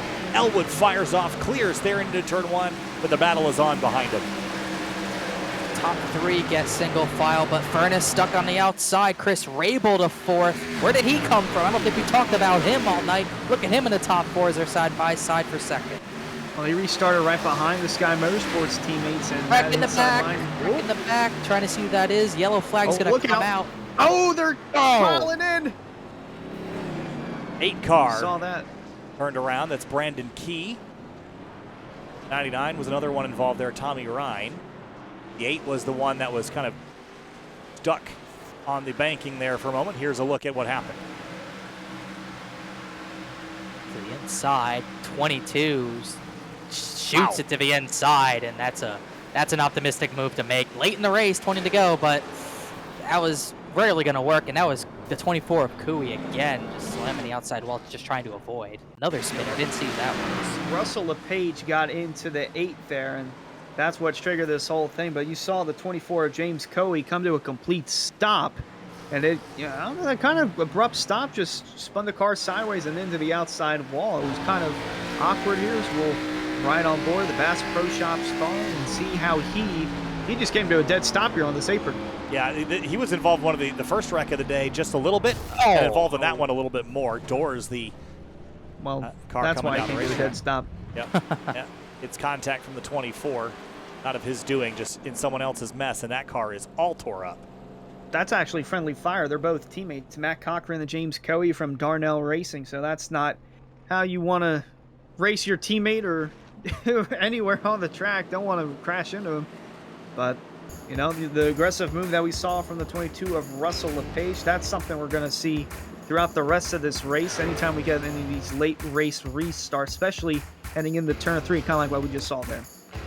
20 laps to go here in the Area Lodgebox Series, race 2 of the season. Kyle Heyer, Connor Horn, and Hunter Sleppi bringing you the action here as we get closer and closer to the end of the race. That was the 6th yellow on the night. Big green flag runs bookended by a barrage of yellows. Cars slip and slide and avoiding. It has been a tough night. It is an abrasive racetrack, but also simultaneously a slippery racetrack, Connor, and I think we probably could have had about double the yellows we've had. Double the yellows we could have had, and double the cars out of the race we could have had. How about quadruple, I would say, for sure. Russell LePage is going to get the EOL for that incident. Yes, you want to make aggressive moves with 20 to go, but you don't want to make bad moves. And I don't mean to be too blunt, but kind of go to the apron to make a move on a restart. It's never going to work, especially at Rockingham. He'll go to the tail of the field. He was 24th after that anyways. Yeah, there's a bit of a road racer perspective here, as that's the kind of the background I come from and have a little bit of a say in rules and penalties. Generally, and this is how sim racing kind of has to be. If the car has overlap, then you've got to give the guy room. However, what matters a lot is how did that car get to get overlap on you. And generally, if you throw it down in the corner, as after the other driver is already turned in, they cannot reasonably expect somebody to be there. So, you know, they're not expecting bonsai moves down there. So, yeah, had he been alongside him before the corner, that's a different story than if he got there at the corner. And typically contact in the door means the ladder. So that's kind of my perspective on that. But it's just a tough situation late in the race. Everybody's scrapping for any spots that they can get here, Hunter, as we get set for another restart here. Next time by with looks like 17 to go. Yeah, now this is going to be different because the Sky Motorsports teammates are going to restart 1-2. Cameron Hearn is going to restart over there third, the second car on the inside line. And then how about Chris Rabel over in the 29 for Keeping It Real Esports? He's had a really good night, but we haven't talked about him too much because of everything going on inside the top 5. Well, now he's a part of the top 5, but he's on that, now he's on the outside line. So Hearn's going to have a problem on the actually, you know what, never mind. I'm getting all mixed up here. The inside line is going to go. Hearn's going to have a good shot. Rabel's going to have a struggle on the outside. Keep an eye on Furness in the 28 as well. He's going to restart third on the inside line and might set him up for a good chance at possibly stealing this one here at Rockingham. Let's see how it goes. Be 17 laps to the end here, under 8 minutes if it goes green. Everyone's got their fingers crossed this time through. Coming back to the green flag. Elwood in command. Green flag back in the air, and again the outside stacks up. The inside goes. It almost reminds me of the way Atlanta used to be on the old pavement. That outside lane just would not get going, and that's going to really hurt Chris Rabel more than anyone. They're 3 wide. They're wrecking. Garrett Grant's around. This is going to be the big one. Up and over goes Grant. Over multiple cars involved. Almost half a dozen. That was the big one we were looking for. They're still piling in at the back of the field. Wow. Yeah. That's all I got to say after that is wow, because you were riding on board with the 5 just before he went upside down. And wow. Yeah, just kind of got launched there, and look at everybody else piling in. A lot of hard hits. The flip counts at 2, and that all started from that outside lane checking up as well. We were riding on board when it happened. It was the 29 of Rabel right here. The 20 kind of gets into him. Munsell, yep, and then what? It's a tough situation because Garrett Grant, he was in a tough spot because he saw Chris Rabel. He was kind of under him. He didn't want to really go up into him, but at the same time, he wasn't clear bottom. Trying to see look who at that Ryan was Swan. Ryan Swan going underneath the 5. Look at the 33 just getting through there. Wow. Let's watch his perspective here as he gets by into 11th, watching this out the roll bar. Watch this perspective. This could be the move of the race for Weishart. Let's see this. On the brakes. Oh, there's a car flying. Let's just go to the left of him real quick. That's incredible. I'll say Ryan Swan probably had a better view because he went underneath of that flipping number 5. Trying to find, yeah, this is the angle we were looking for. Whoop. Right through. Look out. Power virus. EOL's going to go to a 20 on that one, by the way. Bounced him off the roof. And then who's that blue car in the background? Is that Rob Ackley? Indeed. Yeah, Rob Ackley. Wow. That is a heck of a view. You remember that NASCAR Thunder Challenge? How would you like to see this? How would you like to see this happen right in front of you? Reminds me of the Cars, the movie intro sequence. Lightning McQueen trying to drive through everything. What a mess. But he jumped over everything and was involved. The 5 got put over everyone and was involved. Love to see what happened at a turn 2 again, because 20 is going to get the EOL for it, but that's kind of how these restarts go sometimes. Yeah, the 54 just right under him, kind of launches him. Look at the 33 just barely getting by. Incredible stuff there. Yeah, watch him get flight here.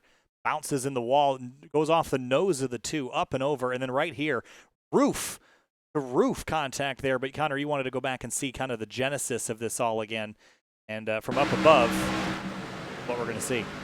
You're going to see Chris Rabel on the outside, and the 5 kind of gets put in the box. Rabel's a bit high. He's looking under him, but not quite clear of the 20. The 20's already there, and the 5's coming down. And you just run out of room. 3 wide at a turn 2 at Rockingham. It's just not going to work. Personally, that's kind of just how restarts at Rockingham goes. I wouldn't put that 100% on the 20 by any means. The 5's got to give him some sort of room there, in my opinion. Paul Irvin's perspective. Swerving to avoid a wreck, maybe. See if he does avoid it. It's just in the smoke. I don't think he got contact out of that. Just a little touch on the nose. I just heard it. That's all that it will be. We will get a restart now with 12 laps to go. We're going to have all new players at the front, at least in the back half of the top 10. Colin Fambro's moved up to 6th. Ricky Harden. Chambliss is up to 8th now. Ryan Swan 9th. 254 cars in the top 9 now. And Weishart, after all that, he's found his way into 10th, as well as James Scioli, who's on the same strategy as him. He's in 11th, but a little bit more damage. That outside lane going to struggle once again. This time, Hearn and Furness are the first two on the outside, and the Sky Motorsports teammates of Elwood and Therian are back door to door. Well, I should say bumper to bumper. They might be door to door battling for the win here within the next 12 laps or so, but I don't think the wrecking will be done just yet. I don't think we're done just yet either. I think this is going to be one of those races that goes all the way to the white with accidents and things of the sort. So if you're not up front, you're going to want to get there and take advantage of your track position. And I think maybe the 33 is thinking about how to get track position very quickly and salvage a night where he led laps and got out on pit strategy. Green flag back in the air. 12 to go here from the Rock. Great restart from Therian. He's going to get that second position from Hearn, just barely. Going to do a little bit of a slider. Oh, there they go again. Hearn, 54. That's Swan into the inside wall lightly. They're still working. Oh, massive crash. Oh, another one. Oh, my gosh. He's flipping. That's Munsell. Munsel's involved in this one, too, and he's going to finish this one on his roof. They are still flipping and spinning and crashing. They're doing everything and then some. Wow, the count's at 3. That's more cars than I thought we were going to have flip on a night like this. This is the race that won. This is the 24 Hours of Rockingham, folks. Swan just slid up, and nothing you can do there. But the wreck happens checking up. That blue and white car just, yeah, that 22 got into the wall there, coming out of turn 2. And that's what kind of set this whole thing off towards the back. See, this is, oh, he's in the, that's completely separate from, that's not checking up for the wreck. That's just a separate wreck, the 22 of LePage there, just getting into the wall and coming down. Look at Munsell fly. Look at the 4 just having literally to swerve dead left to avoid. There's another. He used Malachi McGlashan as a ramp. Just dead stop, and then bam, just gets absolutely tumbled by the 35. And once again, we've had a car on the roof. Third one of the night, as you mentioned, Connor. Been a long race with the delay, and now a handful of yellow flags. We're up to 8 on the night, most of them recently. And Alan Elwood and Shane Therian would just like this one to be over, but they both want to be on the top step after the evening. We'll see if anyone gets a shot at Elwood. The way it's going, we need to make it out of turn 2 before anything else happens. And right now, whether it's at the front or at the back, they have not been able to do that the last few restarts. The nerves of the late race stuff, trying to get any position you can in a short amount of time, getting to some of these drivers, I would say. That's Jacob Hudson getting the lucky dog, I believe, even though he was 4 laps down. Munsell, LePage, and Tellier were the other ones who I believe were involved in the incident. So by default, they'll go to the 96. They'll put him 3 down. Well, it's like a roulette with drivers moving to the 2nd, 3rd, and 4th spot. This is going to be interesting again on this restart because the Sky Motorsports teammates are going to restart in the first row. And then that's going to line up Hearn and Furness on the bottom and the outside. So this is going to be another interesting restart at Rockingham. And once again, I don't think they're done wrecking yet. They might be done flipping, but I don't think they're done wrecking. I don't know about the flipping part. If they keep happening at turn 2, they're either ramping the outside wall, ramping the inside wall, or ramping other drivers that I think we've seen the last 2 times. We're going to have a restart with 7 laps to go. If we get any laps completed, then we could expect that the next caution will likely bring out our one and only attempt at a green-white checkered. And that one attempt, in the past we've had races go back yellow, but usually on that one attempt, we get to go all the way to the end. So the question is, can we get 3 or 4 laps to the point where we'll get that one attempt and then go green from there? We'll see, but next time by will be the one to go with your lights out on the pace car soon. Weishart got to the bottom for this restart here. Restart 9, so bearing whatever happens out of turn number 2 next time by, you can get 2 positions, that'd be great. Put him up to 7th on the inside again, but You restart 8th, it's a whole nother ballgame, because we've seen the last 3 restarts, no matter who's restarting 2nd or 4th, that top lane's not going. Therian got the 2nd that time by, I think, at the expense of Cameron Hearn, and now Hearn's gonna have a shot to return the favor. Now he's on the bottom lane, and the 38 of Therian kind of stuck on that top. It's almost a guessing game if you're the 38. You kind of have to almost anticipate jumping the restart to stay even with Alan Elwood here. Yeah, and kind of what we saw from Season 2, Sky Motorsports, their team, they always seem to be inside the top 5 for the team points. Remember, it's the top 2 cars of your team for the championship side of things on the team standings. And it just seems like there's always at least 2 cars from Sky Motorsports inside the top 5, and they're going to restart on the front row here, Kyle. Well, let's try it again. 7 laps to go now for the restart. Elwood on the right side of your screen in that red and white car. He is your leader. Green flag back in the air. Better restart by Therian this time, but still can't quite stay even with the 49 through turn 1. Can we get around the other side of it this time? Have to wait and see, but just like last restart, 3rd place up the 2nd, Cameron Hearn.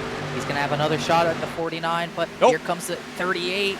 They're going to go 3 wide. They're going to go Furness is barely. So I could not see what was happening. Furness almost got himself hooked, but the yellow's out. It was Forrest Smith getting destroyed into the inside wall. 37 of Jeff Ryan as well. Sorry, Hunter, go ahead. I was just going to say, Jeff Ryan got into the wall. You were right on it. And we'll see it again from the SimRap market replay. Just kind of ramps there, spins. There's Beckner, there's Forrest Smith hitting the wall. And we're going to have another late race restart here. No flip that time, but who knows? It could happen again. All right, with about 5 laps to go, we're going to get reset for our what should be one of our final restarts after a very short break. We'll be right back.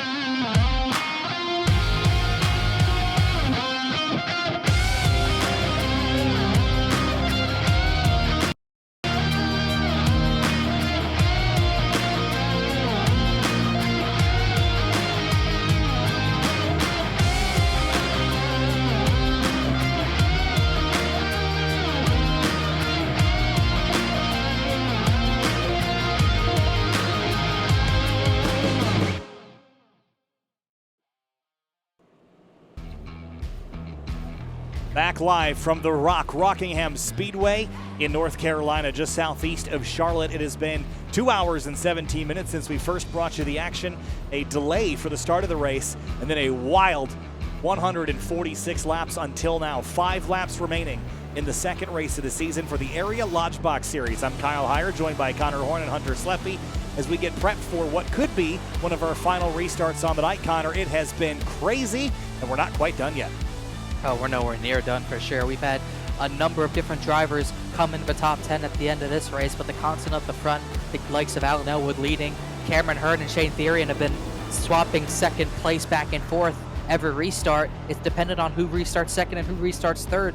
That top lane, outside lane hasn't been getting going, and it's really been working for the 49 of Elwood, who's just able to get away from that battle from second and put a little bit of a gap down. That's going to be important on this restart, which we should have a 2-lap shootout, but don't think it will be a green-white checkered. I think it will be within regulation, Hunter.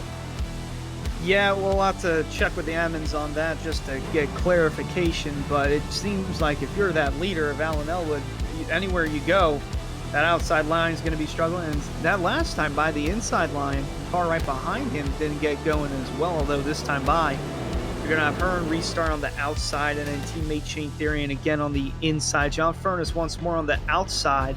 It's just a revolving door with second, third, and fourth where they restart with these last handful of cautions that we've seen here, Tom.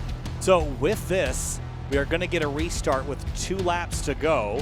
Now, I don't think this is going to count as a green-white checker because this is not an extension of the race distance. This is natural distance, 2 laps to go, which means that if we were to get a caution before we get the white flag, we will get 1 reset. Should we get to the white flag, it's checkers or wreckers at that stage. But this is not going to count as our green-white checker. this is pretty much means this is not, next flag doesn't end the race. Yellow flag extends the race to its only green, white checkered. So we'll see. We have not made it out of turn number 2. The last 3 restarts is the 4th time the charm. I'm not quite sure, but it's all up to Alan Elwood now. He just has to nail at least 1 restart, maybe 2 more. I don't see anyone really challenging him because the battle for second always carries out to the exit of turn number 2 anyway. So it's going to be really tough for one of these guys to knock off the 49. Yeah, and they're coming up on the Rick's Hot Sauce restart zone. Going to be 1 attempt at a green-white checker. If we get a yellow here, then we'll have another and final attempt at the green-white checkered. Alan Elwood, the leader, going to restart on the bottom. Hearn on the outside, and there go the Sky Motorsports guys. Green flag back out. Spin behind them, the 27. And the 8, they tangle. We should get to stay green, provided they keep it straight. They do. Now through turns 1 and 2, everybody's scattering. Jeff Ryan just got turned, pretty much dumped at the back, but away from everyone else. We stay green as Hearn gets to second. Alan Elwood's already almost gone, coming to the white flag. Well, turn 4 for the hopefully the final time. White flag in the air. They do cross it 1 final time around Rockingham. Can Cameron Hearn catch up with Elwood? Final lap around Rockingham Speedway. Half a mile remaining for Alan Elwood. Hearn in the wall at turn 2. He is trying to hunt down Elwood. He's got 2 corners left. He's going to send it off into turn 3 and try to get there. But Alan Elwood, the dominant force in this race, he will not be caught as they bang doors behind him for 3rd. Here comes Hearn to the inside, but can't do it. Elwood gets it done in fantastic fashion here at Rockingham. He wins it after restart after restart after restart. Elwood is your winner of race 2 of the season. And Tom Bourne crashed out of 4. He's just now going to cross the line and fall all the way back to the 30th position. A lot of chaos from the very start of that restart, but they got start to finish, and Elwood did what he needed to do to get the victory. Yeah, Cameron Hearn, you knew that he wanted to send it in. That's why he smacked the wall coming out of turn 2. But the way those restarts have been, if you're the leader, you're set in pretty good position, and now we're seeing Elwood do burnouts here for the first time at Rockingham. Celebrating a victory. This was a hard-earned one tonight. It was extremely competitive up towards the front. He led 105 of 150 laps. No extended distance. We did not have to use our green-white checkered. Alan Elwood is your winner and celebrating this one. And Connor, this was a hard race to win, but late race restarts, as dramatic and as chaotic as they were, I think it really pays to have track position at that particular stage of the race. Yeah, that, staying out when that yellow dropped after the long green flag run, that was pretty key. And obviously that pretty much final 2 pit stops just to get out first, that was what ended up being the winning move on pit road as he parks it in victory lane. Always great when you have a track that you can do that at, but Elwood did what he needed to do. Got the restarts pretty much down to a T, especially when the tires started wearing. He's, obviously you get the tire wear and you get tire spin on these restarts. He's able to control all that, beat the outside lane every time, and hold on for a pretty impressive win. He was one of the dominant cars all night to go along with it. Alan Elwood, your race winner. Cameron Hearn second. John Furness third. Shane Therian, Chris Rabel, the rest of your top 5. Colin Fambro fought back hard for a top 10 in 6th. Then Hardin Weishart battled back to 8th. Brian Chambliss, James Scioli. Where'd the 48 end up after all that fighting up top? 13th place. Hunter, that's where he ended up. Seth Noel, the 93 car, in 15th. Others finishing out the top 20, including Greg Mitchell, who had a hard time the last half of the race. Yeah, he was running inside the top 10 throughout most of that race, but towards the end it got squirrely, and the more squirrely it got, the more caught up he was in. Garrett Grant finishing 21st after going upside down. Ryan Swan, 23rd. Forrest Smith also had a pretty solid night, but comes home 24th, and there you see the rest of the guys there finishing out from the back. There's Jeff Ryan in the 37. Tommy Ryan in the 99, both brothers caught up in crashes. Josh Franks, Malachi McGlashan was a pinball. He was hitting everything, and not of his own doing, but just sometimes that's how the cookie crumbles here at the Rock. Well, Connor. I was going to bring on our 3rd place finisher now. John Furness in the number 28 brings it home 3rd after leading some laps and battling with Hearn and Elwood. John, hard fought 3rd place tonight, but I'm sure you would have wished that a little bit more green flag racing there at the end would have left you with a bigger chance to run down those front 2. Take us through those last couple restarts. Yeah, I mean, you saw what I saw. I mean, we had a couple good runs at the start of the race there, and I chose to give it up, hoping we'd get another couple of long runs. It just didn't work out that way. But that's the risk you take. So, I mean, congrats to Alan and everybody who ran up front. That was a good job. They were running hard. It was a lot of fun. I like racing here. This is a good racer type of track. Just wish we could have had a little bit more green. Yeah, it was the mid area of the race. There was a lot of green flag running there. The cautions kind of spooled up at the end. A lot of lap traffic chaos tonight as well when you were working around Hearn and Elwood. That kind of helped you swap the lead a couple of times. Take us through how wild that was. Is that just damaged cars or worn tires, or what made the big difference there? We see lap traffic lots of places, but it seemed especially disruptive tonight. Yeah, just this is one of those classic tracks where the tires wear out, and if you save it right, then be good at the end of a run. And when they start to wear out, you start sliding, and I was able to get lucky. Some lap traffic got in the way of the leaders, and I just caught right back up, and then I was able to drive by, and from that point just try and continue to save my stuff until we pit. And then we got the caution, and I went back to saving again. It didn't work out, but it's a lot of fun racing here, man. There's a few tracks on here where you get the ability to run different lanes and save tires, and it's a lot of fun when you get those. Hey, John, congratulations. A really strong run tonight. Third place in race 2 of the season. Look forward to seeing you next week at Mid-Ohio Sports Car Course. Yeah, look forward to being there. Just want to send a shout out to Fazekas Motorsports, Nana DeLeo, Bram, Magyar Bank, and Eat Sleep Race. All right, John. Hey, congratulations. We'll see you next week in Ohio. Thanks a lot. Cameron Hearn brought it home in second place tonight. Maybe needed another couple laps to really spool up some momentum to run down Elwood. Cameron, tonight you started 10th, finished second, but that doesn't tell the whole story. It was wild out there, I'm sure, from your perspective. Yeah, it was crazy. Luckily up front, it was pretty clean. The caution kind of fell in the sequence of the beginning of pit stops and kind of separated some guys. I think I was running outside the top 5, maybe 6th or 7th, and a couple of my teammates got held up in the back or with the wave around after that caution. And then after that, it was like caution, caution, caution. Me and Shane switching spots every restart. I guess right on the last one, I drove it for all I could. But Alan, he was up front all race, so I can't be upset about that. He was up fast all race. So I think, one of the fastest guys out there won, which is what you want to see. So hats off to Alan. Well, it was a strong run for you, Cameron. As we look forward to Mid-Ohio Sports Car Course next week, is the one road race on the calendar? Is that one that you've circled, or one that you're just wishing to get through? Usually I have about top 5 speed. I'm going to do some practice this weekend and actually learn how to save the rear tires off. I can turn a quick lap, but you had to do it for, for about an hour out there. There's no cautions, so you better qualify good. The qualifying's going to be huge. Just looking to carry the momentum, top 5, and then, if I'm in the right spot, got the pace, always going for the win. All right, Cameron, second place tonight at the Rock. Congratulations. We'll see you next week. I appreciate you guys. Have a good night. Too.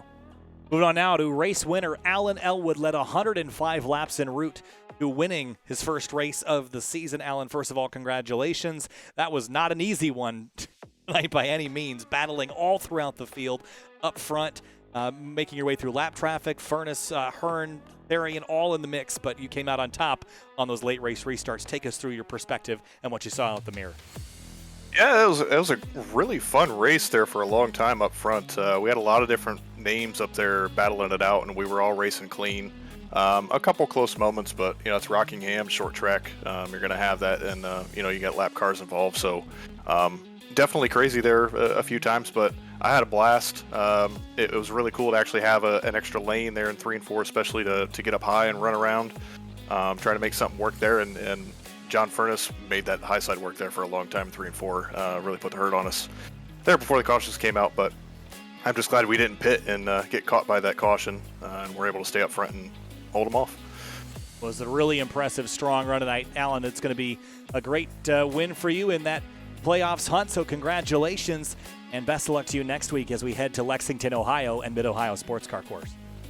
Yeah, appreciate it, guys. Just want to give a quick shout out to everybody at Sky Motorsports and Simrat Market for being on the cars, and can't wait to get to my home track. Let's do it. All right, home track next week, Alan. We'll see you there. Thank you. All right, kind of wrapping things up here from The Rock. That was a wild one. Last race recap of the evening. And all the laps are complete. 9 yellows for 35 of our 150 laps. 3 leaders and 8 lead changes, but who knows how many position swaps there were in the mid-pack. It was really incredible. One of the best races I've seen at Rockingham in a little while on any sort of service, iRacing or real life, obviously. It was incredible. Had battles for the race lead, had lap traffic come into play that dictated who led at a certain point. Had the mid-pack from 10th to what felt like 30th bunched up for an entire green flag run. We had a yellow that split it all up, and then cautions breed cautions. We know that better than anyone else. And they started falling, they started flipping, and at the end of it all, Alan Elwood was able to keep that track position that he had almost all night long. He was able to battle Hearn, Furness, Therian, and everyone else behind him to take the win. Just a very, very exciting race tonight, Hunter. That's going to wrap things up tonight, guys, as we finish out the evening here from Rockingham Speedway. Next week, we go road racing, Sonoma, California on Monday and Tuesday, Lexington, Ohio, and Mid-Ohio Sports Car Course on Thursday for the Lodgebox Series. We'll see you next week and go road racing in Sonoma and in Mid-Ohio. We'll see you there.